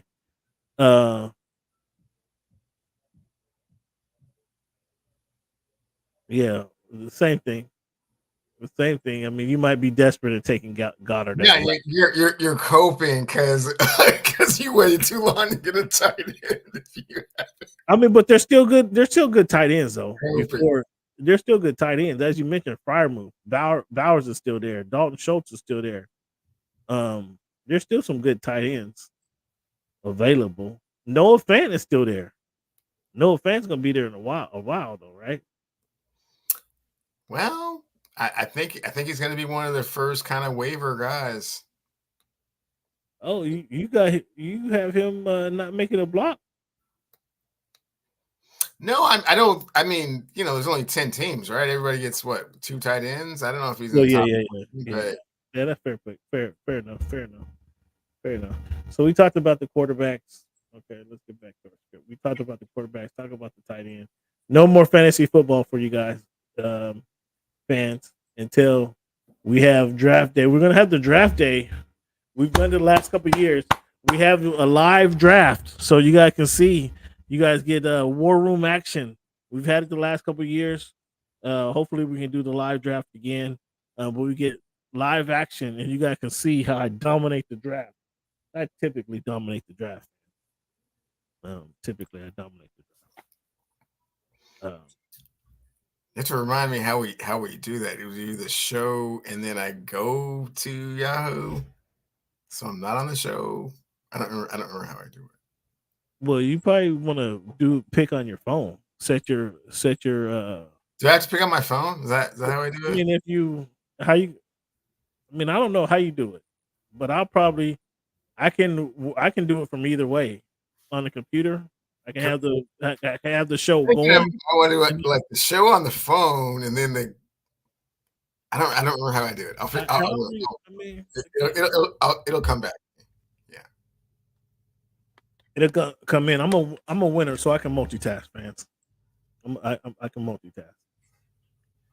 Fans, thank you guys for sticking with us. Give yourselves a round of applause if you've been with us here this long. A couple of things we do at the beginning of the show, we play our numbers game. Midway through the show, we give you This Week in History, fans. Just kind of relive some of the moments in history of this country, kind of highlight what we've done and where this country has come from.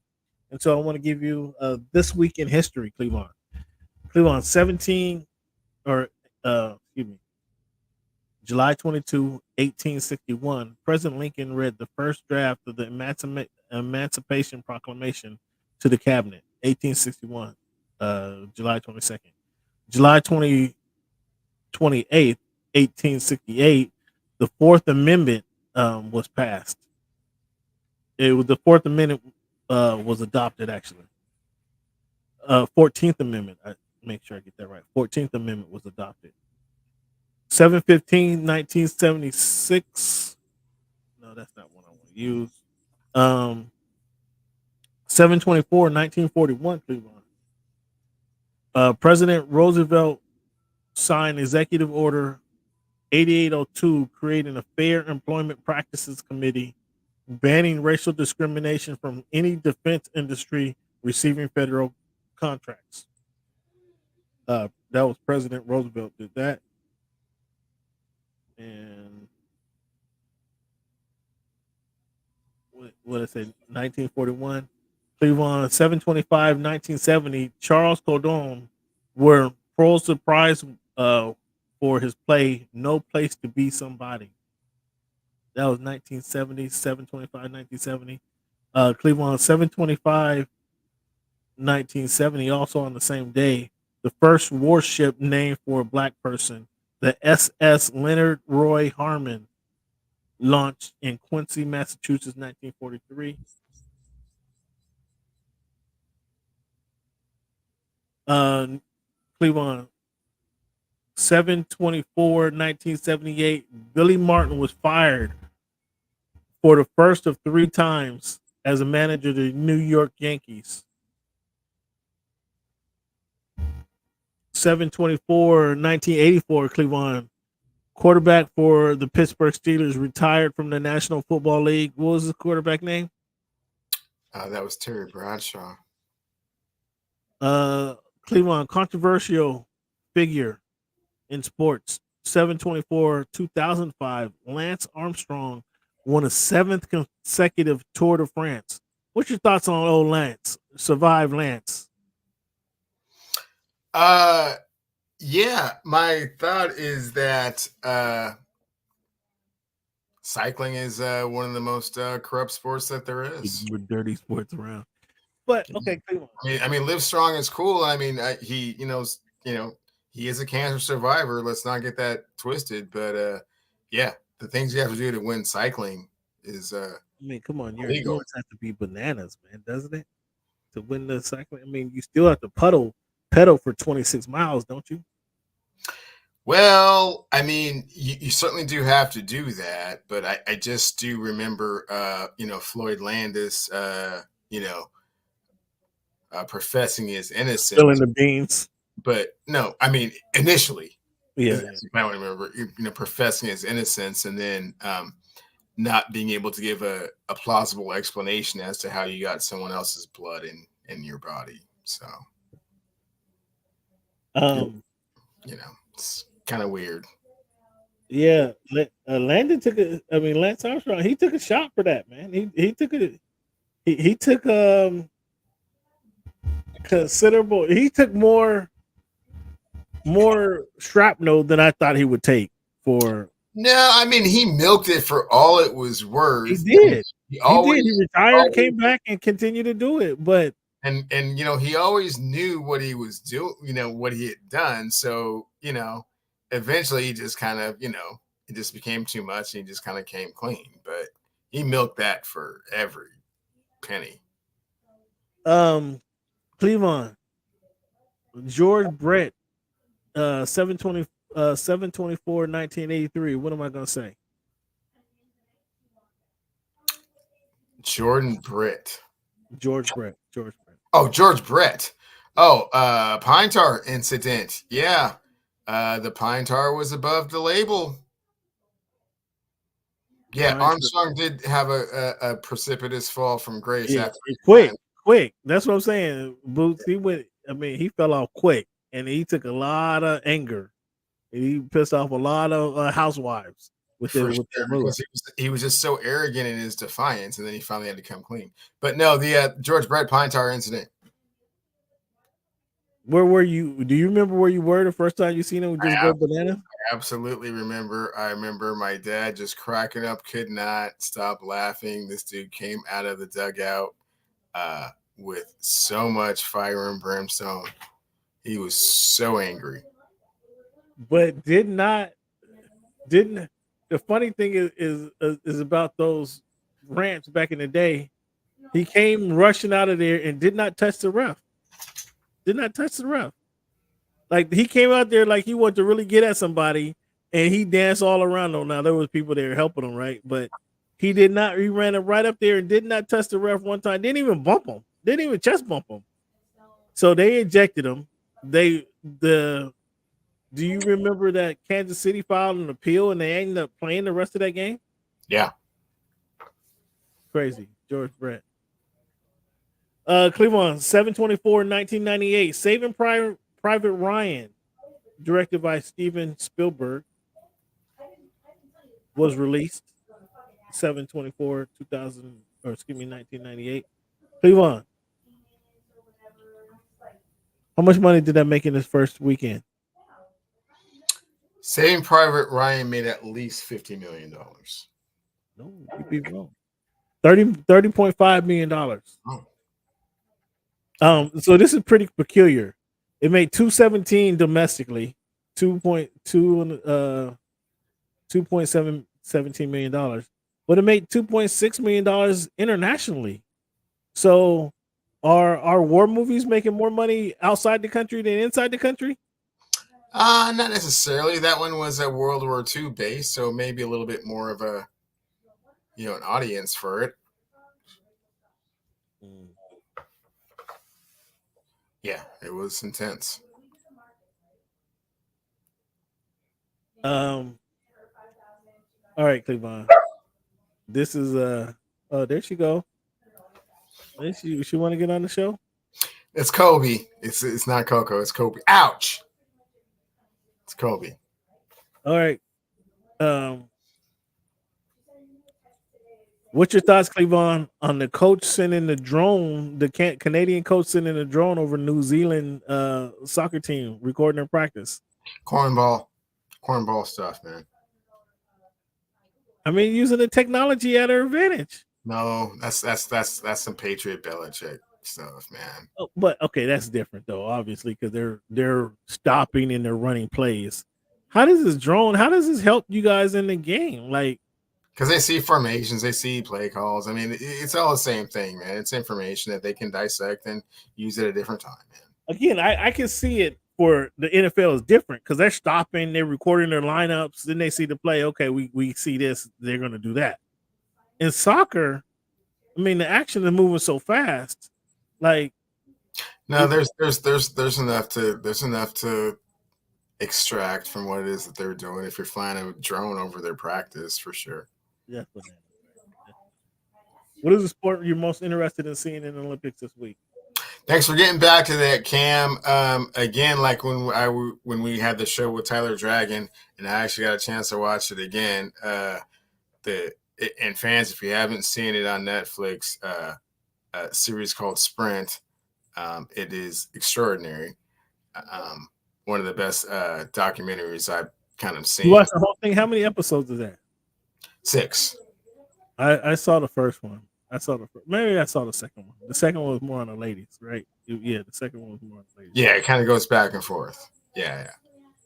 But so for me, it's what I was sorry to cut you off. What I was disappointed was that the first one with Noah Lyles, like they interviewed they highlighted or featured the Italian dude, but we didn't get no.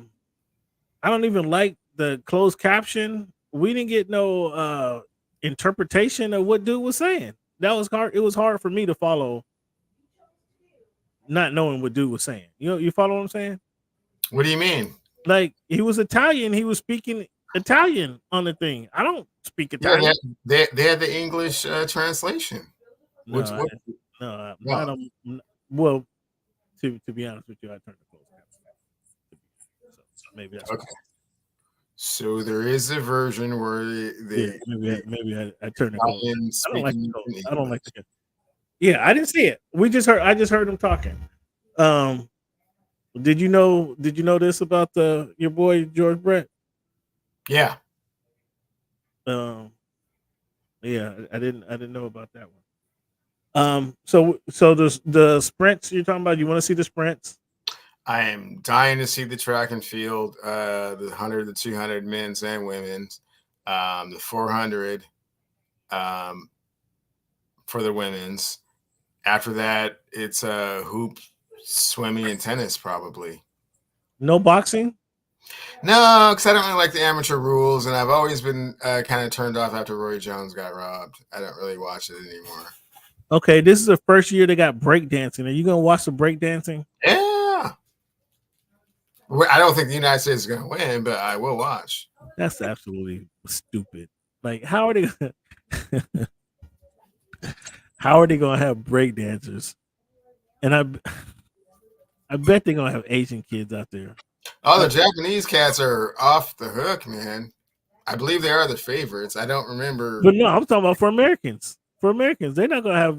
They not have nobody from the hood breakdancing in the Olympics. That's Not because one. they don't. That's because they don't do that anymore. The art has evolved. It's a worldwide thing. It's an Olympic event, but no, it's not It cardboard can't, on it the can't on even, the sidewalk. how can you evolve from the original and this is the first year in there? They're gonna be on the they're gonna be dancing on the same field that You haven't seen the Simone evolution. Biles is. They're gonna be dancing on the same floor as Simone Biles is, and they're gonna be doing the score. You haven't seen the evolution. They've taken it to a different level. This is not. Oh, you follow this? I followed the sport, the art. Yeah. I'm talking about you follow the trials. You follow the trials. No, I'm not following it that Yeah, closely. exactly. That's what I'm saying. You ain't following. I'm just saying the art has evolved from this ain't Beat Street no more. Okay,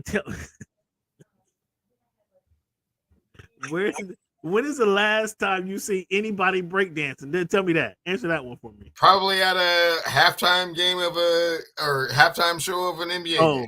Oh, the blue men, the blue ridge men, blue men, whatever. No, who we have up here? The Massive Monkeys. They're big.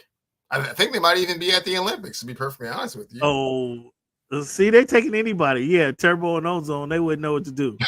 Like, they probably wouldn't make the cut. If they came out there, they probably would not make the cut. That's what I'm saying. That's what I'm saying. So you're telling me though the game? You're telling me the game has evolved. At the time, but no. You're telling me the game has evolved, but how in the Olympics first year with the breakdancing, how was it evolved past that? The spins are longer. They're on their different parts of their body. This is gymnastics, man. This is gymnastics.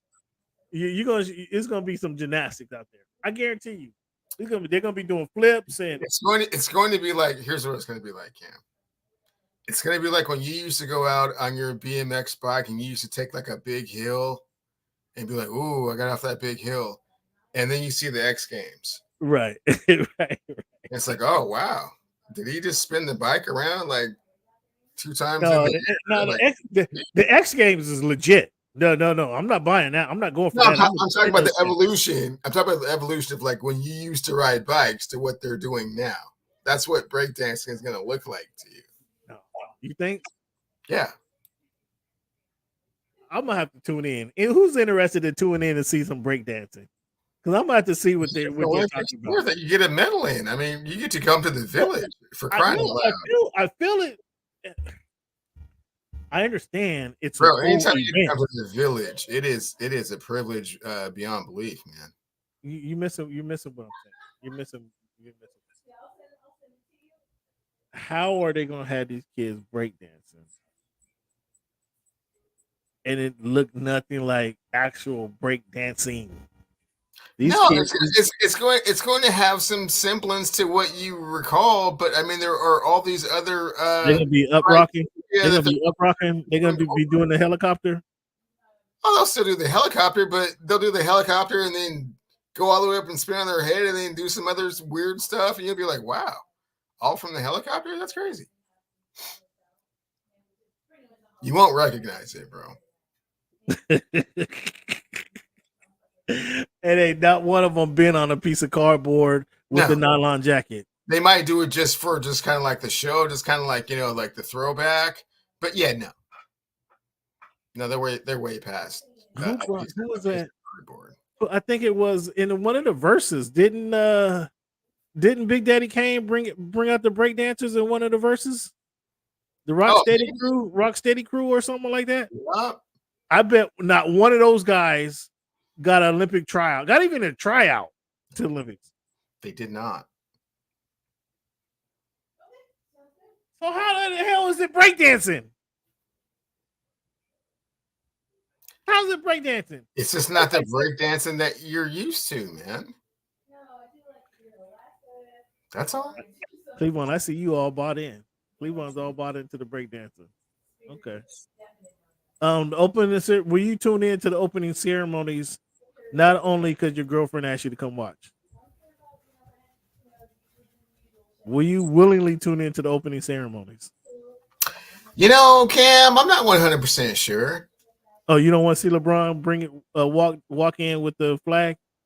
Yeah, I don't necessarily need to see that. LeBron and Coco Golf, that's cool. It's a super special moment. I'm not really into the whole opening package. ceremonies. The one time it was off the hook, though, was when they were in London. The one in London was off the hook, man. Shit, when it was in Japan, that was crazy. That was crazy when they had the little it looked like the lights on the heads and they was turning the lights off and then the lights was on. I mean the opening ceremony, man, that pageantry, so much goes into that. Yeah, I mean when Beckham came in on the James Bond boat and brought the Queen in, and they had been playing like all these English cuts for like 3 hours. I thought they were gonna run out of songs. They did not run out of songs, bro. No, this year, I heard that they're gonna be it's not gonna be the typical. So yeah, LeBron can't even walk into the ring into the well, maybe he can, but they're supposed to be taking boats to some going down the river, some river, in not the Rhine River, right next to the Eiffel Tower, but they're supposed to be taking boats down the river, and apparently at sundown, that visual is supposed to be epic. So it'll be interesting to see. I mean, Paris is a unique place, man. Paris is very unique. Photo, what do they say? Photogenic. A lot of photo opportunities in Paris, and so yeah, they don't. I know, imagine they're gonna take good advantage of that. So you got to check out our guy, Tyler Dragan at USA Today. He's out there doing some coverage, and when he gets back, he's gonna come back on the show, and we can grill him about what he's. I want to know if he's watching the breakdancing. That's what I want to know. Did he go watch? I'm gonna text Tyler right now. Are you watching? Are you going to the breakdancing match? That's what I want to see if he can get back to me. I know it's what is it? It's at 9 a.m. over there. He should he might It's be. not. It's not. Is it a 12-hour difference in Paris? Well, shit, I keep thinking I'm on the West Coast. It's like a 7-hour difference here from Oh, here. okay. Gotcha. Yeah, from the West Coast, it's like 9 hours. Will you be covered? So, but he's still on the West Coast time. So it's early for him. Will you be covering break dancing over there? See if he gets back to me. B boys, you joking, right? You joking, right?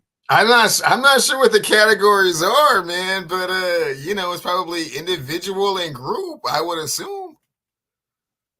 Men and women, I don't know. Man, come on, man. It's gonna be so embarrassing, man. It's gonna be so embarrassing. I'm gonna be like, what is this crap they showing us, man? What is this? It's gonna be embarrassing for the Not United joking. So it's for the gonna be United B States. boys and B girls It'll be embarrassing for the United States. who invented. Well, it'd be embarrassing for the United States who essentially invented breakdancing. We're From the not gonna met them. from the inner We city, won't met them. Is that what yeah, you said? from the inner city, and now it is captivated the world to a point that they're not even relevant anymore. Yeah, Man, it's crazy. Man, that somebody be ashamed of themselves. For not keeping up the breakdancing tradition. No, for the way they doing it. This is not. You at least got to do. You haven't even seen it. Have some originals. Why are you critiquing something you haven't even seen yet? Man, I can't say. I mean, I don't even agree with the beach volleyball. How beach volleyball is just a. I mean, you can play beach volleyball anywhere. You just throw some sand down in the net and talk about the beach volleyball. Volleyball's hard. Have you ever played? Well, running on the sand is hard. No, I mean, I don't need to play that. Running on the sand is hard. But I'm just saying, beach volleyball, it is people, it is be boys and be girls.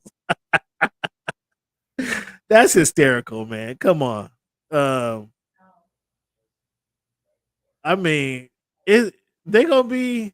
They're gonna be suited up like that. Boots. It's gonna be legit. They're gonna have sweats on. They're gonna have sweatsuits on. They're gonna be sponsored. Puma's gonna have. They're gonna be. That I agree with. They're gonna be sponsored. Man, watch Vans be dominating the promotion, the gear over there on the breakdancing. Man, come on, man. Come on. This is a farce, man. This is a farce. How are they gonna keep that's another how are they gonna keep America out of breakdancing? Because they're gonna be they weren't breakdancing in London. Scorecards at a higher level than the United States. Come on, man. That's gonna be embarrassing. That's gonna be embarrassing. Now you got me. That wasn't even on my list. Now I want to see breakdancing in Paris. Because man,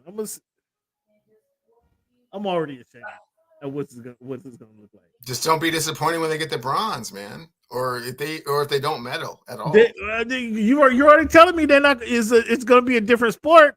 You gonna tell me they're not gonna be any black kids in there? If there's no black kids in there, I might have to turn the channel. Here is what I am saying. If I don't see any black kids in the breakdancing competition, it's a fraud. It's a fraud for real. Here is what I am saying, man. It's just a different type of breakdancing than you're used to seeing, man. It's on a way higher scale. They just do more stuff. Are they going to competing? Are they going to get in each other's face? Or are they going to pass it over? No, they're going to have they're going to have their routine. They're going to be like just casually walk off the stage, and the judges are going to judge them on the certain criteria. Oh man, come on! And they're going to give them like a 26 or 27. That's going to be such a farce. Breakdancing in the Olympics. Sorry. It's going to be so insulting when they don't have any American or any black people in America competing. Watch it. It's going to be Asian kids. It's going to be I bet it's going to be Asian kids. They already got the commercial, the one breakdancing commercial. You don't know what the breakdancing lineup looks like, Cameron. But no, it's not going to be from the Boogie Down Bronx, man. No, this is not 82, man. That's what I'm saying. No cardboard. 0 cardboard. Okay. Whoever come out with cardboard and the nylon jackets should win the gold medal. Period. If they don't come out with just for authenticity to the craft, is that what we're going with here? Dennis Seville from France. Okay, see that's what I'm saying. That's what I'm saying. He's already a favorite right now. Black kid from France, he's already a favorite. If we don't have a black kid, how are we gonna win the? And so what is your criteria for this anyway, man? You act like you got some like thing where like you like all of a sudden you're a breakdancing expert or something. Man, again. This ain't the hall party, or what are you talking about? What you say? It's not watching it all. It's not the party at watching it after school. Come on, man. They're gonna have to. I want to see some originality. I don't want to see just a art. Cameron, you're gonna have to take your bifocals off, man, and see how the thing has evolved, man. They're gonna be doing some things that you just simply have never seen before. It's coming.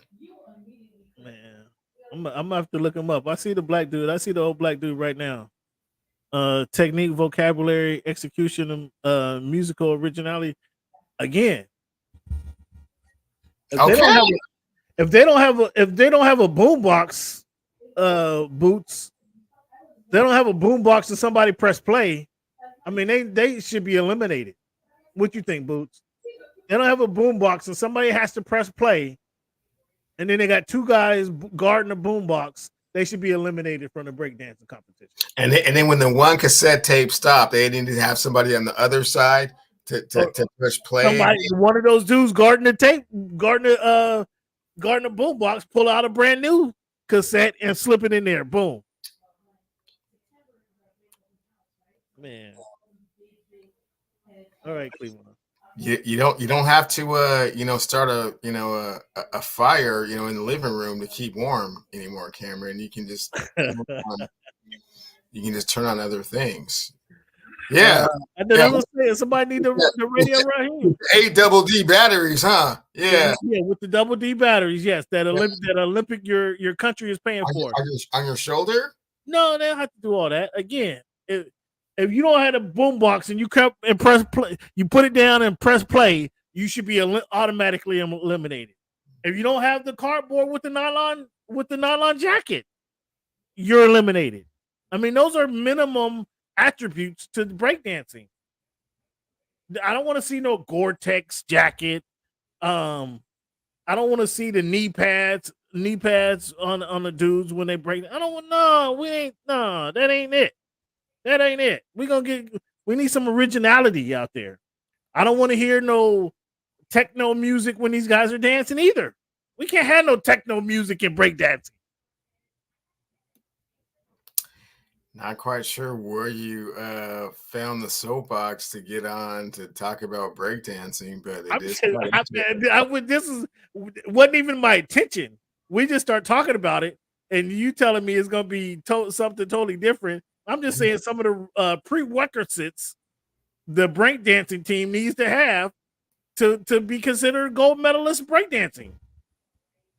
That's all I'm saying. They can't have the ear pods in the ear and then we think they rocking out to something. We can't even hear the music. No, come on, man. That's not how it goes. Come on. Come on. They need to bring back some originality to the competition. So yeah, I was asking you I asked my question about what sports are you interested in seeing, and then somehow you brought up breakdancing. Like I would breakdancing wasn't even on my list. Again, to reiterate, track and field, basketball, swimming. Would like to see ones of tennis, and then I think I threw in breakdancing after that. You know, another sport you didn't mention that I've always been impressed. I've always been impressed ever since way before Greg Louganis was diving, man. Man, those guys get up on that top tier, man. Way up there. It's way up there. Have you ever dived off of I've jumped off of there, but I never dove like head first. Oh yeah, but even jumping off, it's way down there, man. Yeah, I know. I know. I jumped out the second tier one time, never again, man. Cleveland, I went to Hawaii. This was 2003 or 4. And I was told, okay, so I was in Hawaii for 3 weeks. So once you drive around the island once, it's like how many times can you drive around the freaking island? But there was this rock, and the locals telling me you gotta go to the rock. Okay, so I made it to the rock, and I'm looking at these kids from a distance, from the side, from the beach. It looked like it was a 10 feet jump, right? It looked like it was a 10 feet jump. But this water is crystal clear out there in Hawaii. So when you actually swim out to the rock and you get up there, it might be 20 feet, but not only is it 20 feet above the water, but then you could see the water so clear, you see the floor. You see the floor, right? So it's really kind of deceptive where the water level is and the floor is. Like because you can see the floor, it looks you might be 40 feet up. It looked like you might be 40 feet up. I was like, so I swam out there and I was like, okay, bunch of kids doing this. You know, these kids are 9, 10, 11. They just running and jumping off. But when I got there, when I got up on the rock, and I can look and see, I can look over the edge and see that it's about, Whoa. Whoa. it's about a 40-foot drop. Man, I was like, hold up. I was like, hold up. And these kids, bro. You just turn around and start walking back down. No. I couldn't walk. I couldn't go down. Because again, these were 10, 11, 12-year-old kids just coming up there. They're in their fourth jump by now. They just coming in. It wasn't like two people could jump off of it, but really it's, one person at a time type of deal, right? One person at a time, you give that person time to jump, land, and swim on out the way. So I was like, okay. So I had to step away because these kids were they were coming. And it was one after another. So I stepped out of the way and was like, okay, you guys go ahead. I'll wait till you guys. And this will give me another time to kind of look over and build my shit up. So,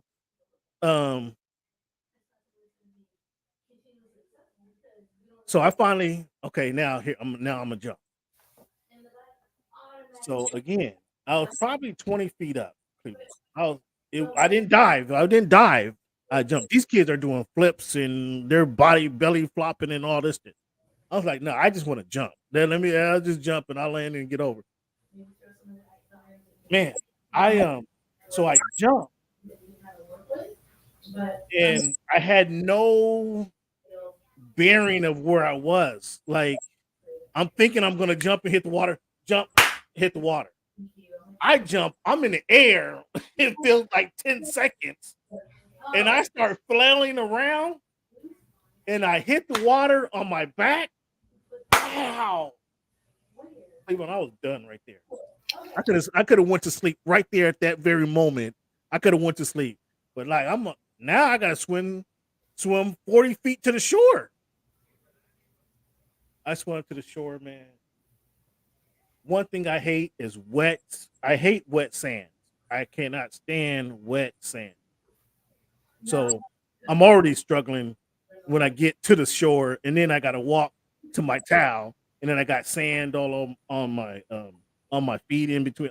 I hate that. That's what Duh. I get to the shore, I fall out. Boom. I'm laying, my body's soaked. I'm laying in the sand, so I got sand on. Clearly, at this point, I don't care. Cleavon, that took all my, when I hit the water and hit it on my back, that took all my energy. I was done for the day. It's like 3:00. I was done for the day, sapped all my energy out of me. It was crazy. That was a crazy feeling.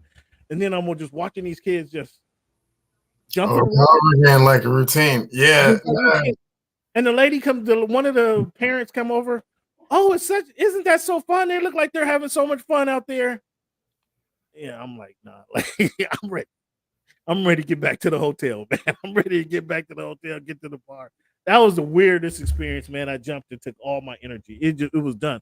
But the crazy thing is when I got up there, like it was hard to see where the water was, the top of the water versus the floor, because you could see all the way, the water's so clear, you could see all the way to the floor, right? So very hard to see. And I thought, man, it took me for a spin because I'm expecting to hit the water real fast, and it felt like I was in air for 10 seconds before I hit the thing. And oh my goodness, that was a crazy feeling. No, yeah, the kids will, yeah, they doing cannonballs. They doing Cali, they're flipping and they will test your manhood because I'll tell you straight up, I went out there and looked, and I was like, yeah, no. And then I literally got out of line and walked back down and was walking. So you know what I'm talking about? You went to the rock? You know what I'm talking about? I mean, no, but a similar type of structure, right? Okay. And so then I was just like, no. Yeah, then you see all the 9 to 10, you're just like, okay, well, I can't just Yeah, that's why I couldn't do it, man. And they're I just coming out. They weren't even giving it a second shot, a second look. They're just like, oh, sweet. like you feel like people are like pointing at you and laughing, like, okay, I have to do this now. It's like a rite of passage, but Yeah, I had there. You get the adrenaline or whatever, and then you jump. And I remember this part of my arm and this part of my arm stinging for like for 3 days. 2 hours because I was just like swinging my arms. Finally hit the water, and it hurt. Really, I hit my back. bad. I hit my back, and I didn't hit flush. It wasn't like a back flop, but I hit my back, and that shit, bro. It took once I hit the water instantly.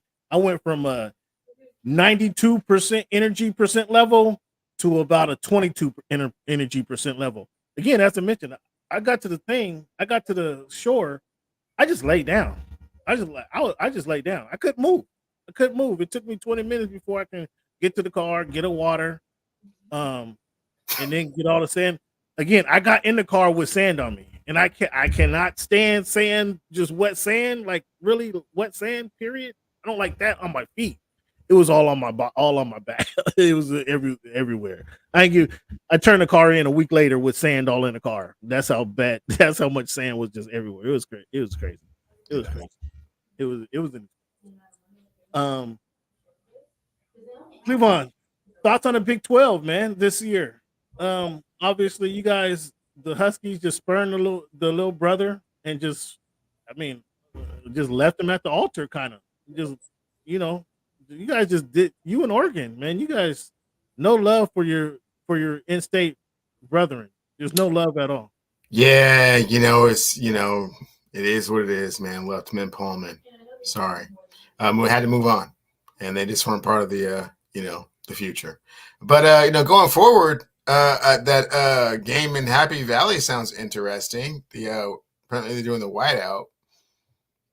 I wish it was the team that we had last year going to Penn State, but we'll see what we can do. Who is the Big 12 stronger league than the SEC? So the more teams in it, the more competition, doesn't make it a better league than SEC? Well, the SEC just added Texas and Oklahoma, and plus the SEC basically runs like the AAA affiliate for the NFL. So they take it way more seriously than anyone else in the country. As you might recall, when COVID came around and everyone else was kind of deciding, the Pac-12 decided that they weren't going to play any games for the sake of the safety of the players. The day after it closed down, the SEC was like, no, full season. With fans games, no, full season. It's like, what about the safety of the full season? It's way different. It is too much, man. What are you talking about? Cut down the season and the money for the stadiums and what? What are you talking about? Have you seen Tuscaloosa?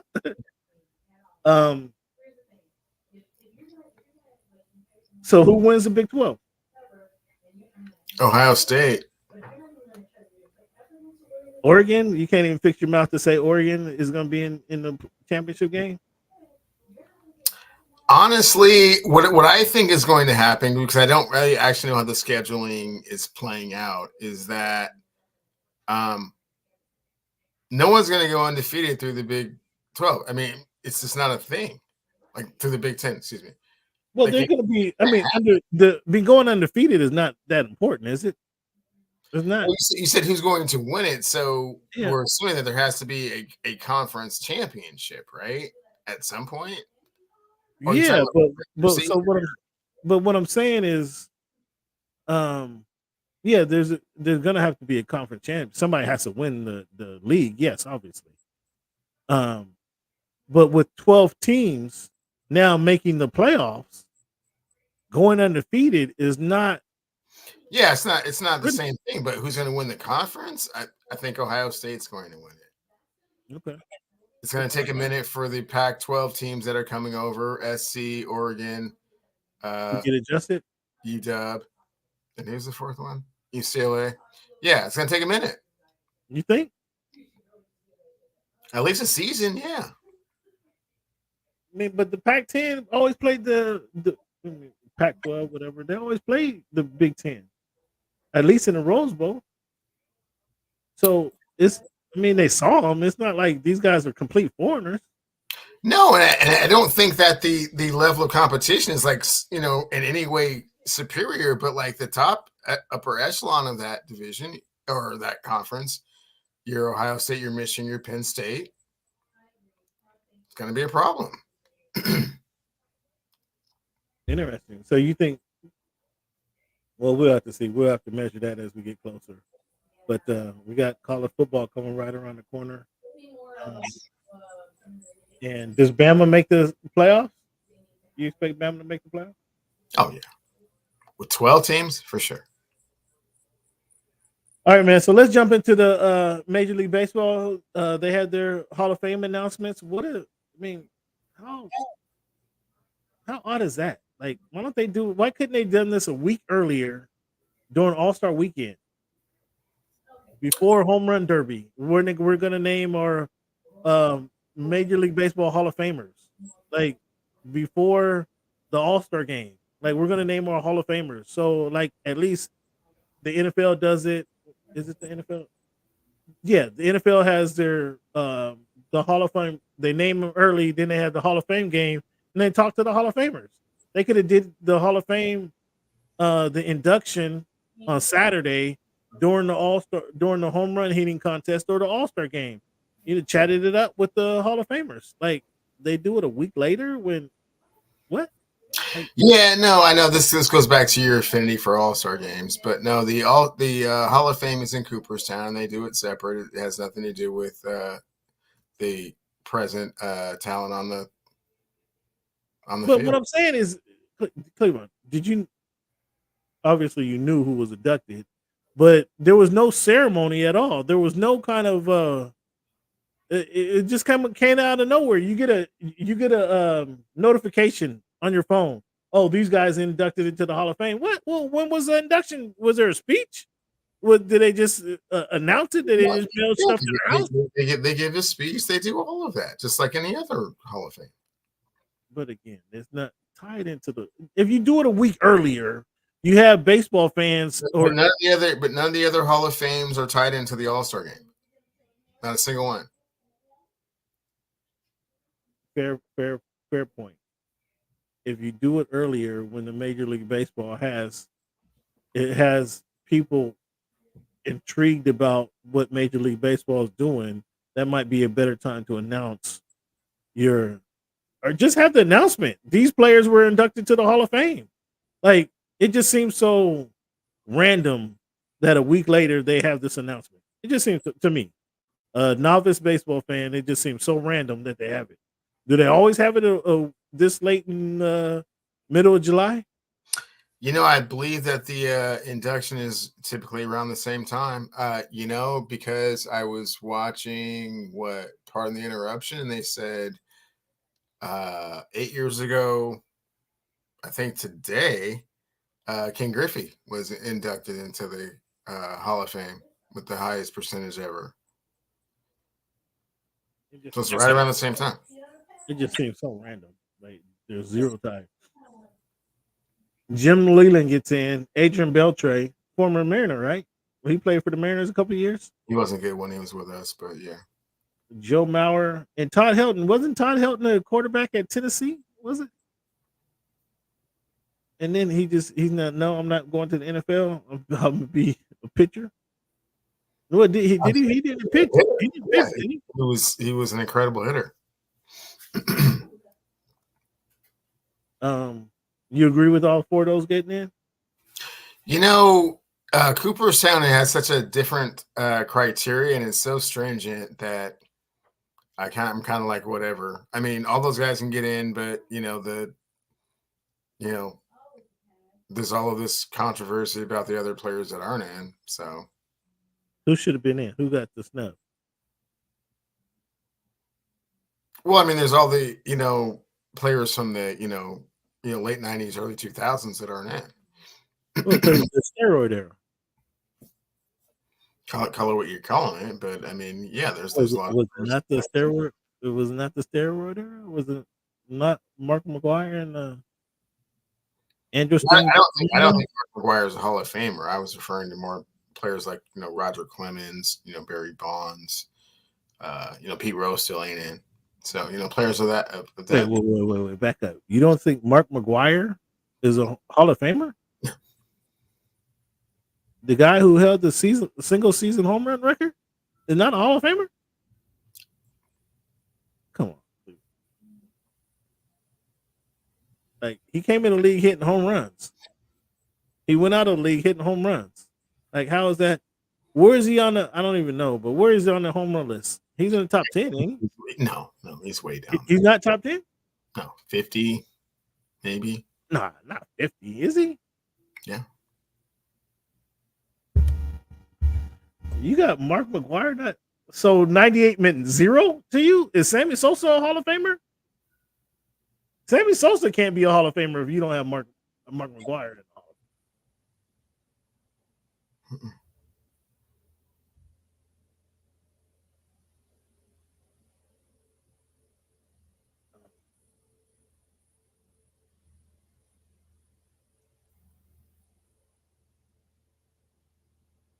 Wow, Cleveland, I'm kind of surprised you would say that. No, don't deserve it. Mark McGuire, not a home run. Does he have two what you call it? Just the one that I recall. What I'm trying to say. World Series ring? Yeah. They didn't win two? The what you call it? Hold on. He won one with the Cardinals, didn't he? I don't think he was playing on that team. Did the A's, they didn't win two of them? Just one. Eckersley and Stewart won. Nope. Or was that the same team? They lost in 88 to the Dodgers. They won in 89. They beat the Giants. They lost in 90 to the Cincinnati Reds.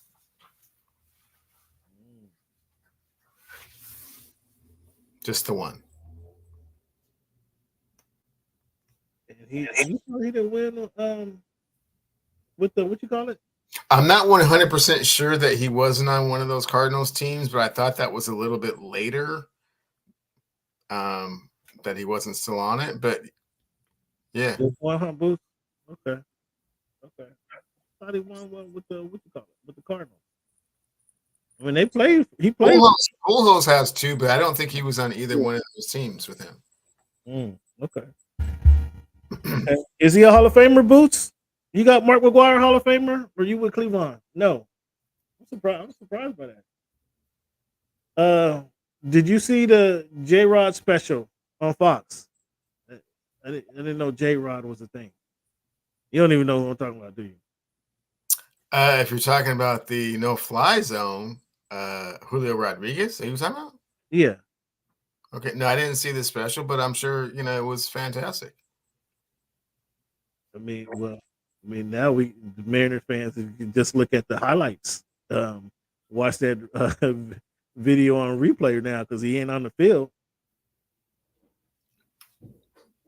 I mean, he ain't on the field, so I don't know what to do now. Yeah, not a Hall of Famer. Thanks, Boots.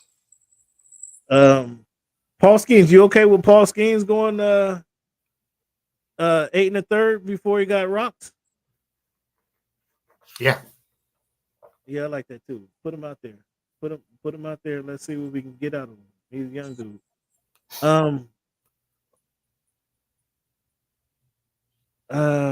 What is a comparison for Mike Trout? What is a comparison? Is there a comparison to Mike Trout? For just a talent, all-world talent who just can't stay healthy? Is it Grant Hill? Is Grant Hill a comparison for Mike Trout?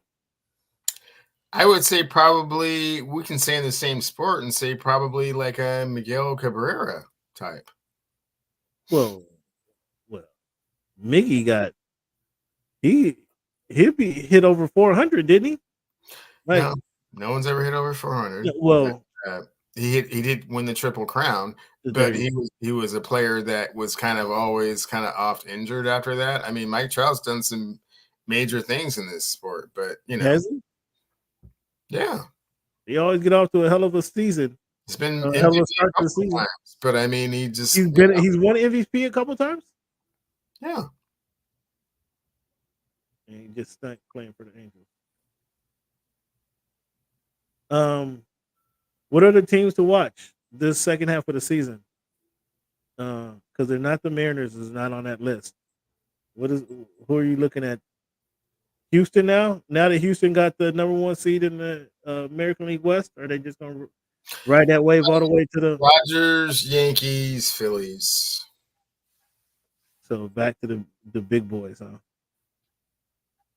Back to the big boys. So do you like you? I asked about parity in the NBA. You said you prefer the big boys. You like the same thing in baseball, the big boys? I would prefer that, yeah. Then you would prefer that than the Mariners competing for a championship, or the Astros breaking, getting in that mix, the Marlins having buying their World Series and winning it one time every 10 years? It's funny because I am so close to the situation and have been watching the Mariners for the last couple of years. If this team was in New York, wasting your time, by the way. Thanks. If this team was in New York, they would be like 15 games in ahead in first place. What do you mean if they were in New York? What do you? Because now you shitting on the stadium they're playing in. Now you shitting on T-Mobile. No, and the chocolate crickets they sell there. Really, you don't understand that, but I will explain it to you. Please. It's because the Yankees have a commitment to winning, and they have a payroll that will sustain greatness. So if it was ownership, now you're talking about ownership. It's not only ownership, but it's ownership and market. So it's a combination of the two. But it all comes down to commitment to winning. I mean, if it was in Boston, it would be the same thing. If it was in Los Angeles, it would be the same thing. If it was in Chicago, it would be the same thing. Weren't you the one telling me, oh, there's Amazon here, oh, there's Google here, right? But there's Starbucks here. That doesn't change the narrative. It is still $1 trillion. Oh, they get $3 million or 3 million fans per year, so there's money coming in. They absolutely would do that if they won a World Series. But what I said was, you asked, would I prefer the big boys to be more dominant? And the answer is yeah, because it's more sustainable and they have a commitment to winning and they'll do what it takes. Well, fans, fortunately for us, and we're going to stop losing. You guys don't have to deal with this or hear this much longer. But it seems like for all of baseball season, we've been talking about the Mariners. Cleveland has been able to have his Mariner minute. But now the Mariners are down to 52 and 51. They had a 51% winning percentage. And we don't talk about teams that are under 50%. So this might be the last week. We're off next week. So this might be the last time we talk about the Mariners all season long. Cleveland, go ahead and give your sob story for J-Rod. Is he done for the year? No, Cameron. It is all doom and gloom around here. Our center fielder, Julio Rodriguez, has a high ankle sprain, going to be out 10 games. Our starting shortstop broke his finger, going to be out at least 10 games, maybe longer. We waived our starting first baseman. He is done. Our second Frenchie, the guy who just made the All-Star game? Our second best reliever also got hurt today. Actually almost balked in a run. Actually balked a man over to second base, which led to the eventual game-winning run. Professional baseball player getting a balk? The last 3 games, the Mariners player scored 1 run per game against one of the worst teams in the league. So, yeah, it doesn't look good. But the pitching staff is still extraordinary, starting pitching, which makes it much more frustrating. So only 35 days to Seahawks kick off the season, huh? Yes. That's how everybody looking at it. No, they're looking at it like this is still like one of the most elite pitching staffs you've ever seen. We'll see if they make the moves to get more hitting. No one is very optimistic that they're actually going to do that. But if they did, that would be quite interesting. At present, they're one game back of first place. So call up Baltimore. Baltimore, you guys want to do something with Baltimore? Well, here's the problem, Cameron. Everyone knows that this is the Achilles heel of the Seattle Mariners. So why would you give them exactly what they need without, absolutely fleecing them? And I don't think the ownership or the general manager is willing to do that. So I'm not expecting any big moves. What a shame. If this was New York or Philadelphia or Los Angeles, Chicago, like we mentioned before, or Boston, yeah, you would have made a move. What a shame. What a shame what's happening with those Seattle Mariners. Isn't that a shame? It's an absolute shame, and the real shame of it is just how dominant this pitching staff truly is. It's kind of a joke. I mean, what did they win by, or what did they lose by today? 2-1. 5-1 yesterday. 2-1 That's a shame, Cleveland. So how many games are you planning to go to this year? It's a hard watch at this point. I mean, with the just disruption in the lineup with all the injuries and just nobody being able to swing the bat, it's they're going to be. I mean, shut down pitching through the 6th, 7th inning, but then what's going to happen after that? So why did they waive the first baseman? It's really, really funny. I was watching the game on Saturday, and I'm on a text thread with my friends, and I said it looks like Ty France is swinging at a ghost in the basement in the dark. He was just swinging at like the air, like that pitch is nowhere near the strike zone. Why are you swinging at it? And then like a day later, he got released. I was like, oh, I guess I'm not.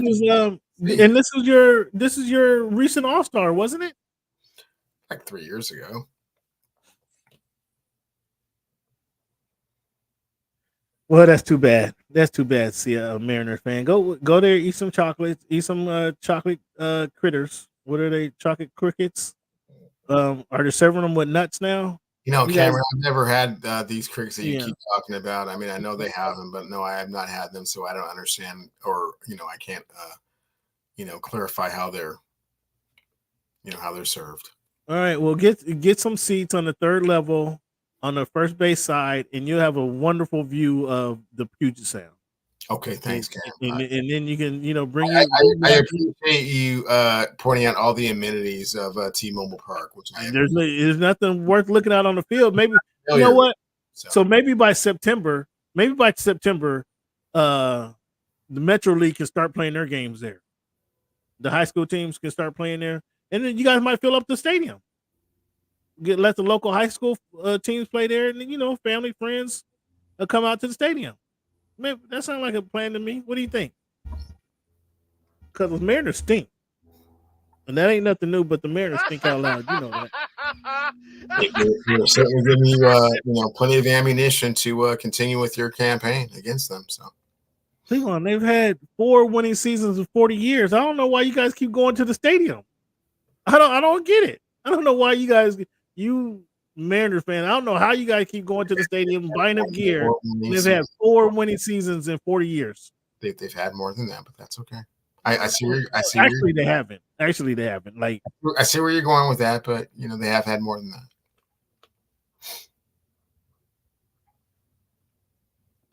The Mariners team. Nonetheless, fans, I'm sorry to bore you guys with Mariners talk. I appreciate you guys. Those of you that stuck with us this long through this, we're not gonna have to do this no more. Mariners talk. We're going to be off next week, but when we come back, I guarantee the Mariners will not be over 500, and we don't talk about them over 500. You got anything on it? You want to put something on it, Cleveland? I got nothing on it. I got nothing on it. Huh? I got nothing on it. Yeah, no confidence. The fans, I want to thank you guys for tuning in to the Voice of the Fans podcast. We really appreciate your feedback. Appreciate the Boots for tuning in. Barry, thanks for tuning in. MJ Lover, appreciate you guys for tuning in. And those of you guys watching from afar, whatever you're doing, working out, on your nightly walk, on your way to work, getting off work, thank you guys for tuning in to the Voice of the Fans podcast. We appreciate you guys for tuning in. Thank you, sir. Make sure you hit that like button, hit that subscribe button. Fans, so we give you number games at the beginning of the show. We give you the This Week in History segment in the middle of the show. Now I want to end the show with the quote. I wanted to give you guys some inspiration to get through the rest of the week. But so here's the quote. The only way to do great work is to do what you love. If you haven't found it yet, keep looking. Don't settle. Steve Jobs. The only way to do great work is to love what you do. If you haven't found it yet, keep looking. Don't settle. Steve Jobs. Do what you love, man. You guys have heard the saying, if you love what you do, you never work a day in your life. I hope all you guys find something that you love to do, so work isn't so laborious. Thank you for your time for tuning in. Cleveland, give Cleveland a round of applause. Cleveland's pretty down right now. He's pretty down right now because how many more days to Seahawks season start? You counted it out. I think it's 35 days. Ken, thanks for the reminder and the update. Yeah, let's give Cleveland a round of applause because he's holding his breath right now to see some quality football. And Geno, you get to see Geno Smith. Are you excited about Geno yet? I didn't say anything about Geno Smith. You're not excited about Geno and the new offense, new quarterback? This quarterback has done wonders with I'm curious to see how Sam Howell looks when he gets his reps. I'm curious to hear that. Fans, I want to thank you guys for tuning in to the Voice of the Fans podcast. As always, thank you for making our voice your choice.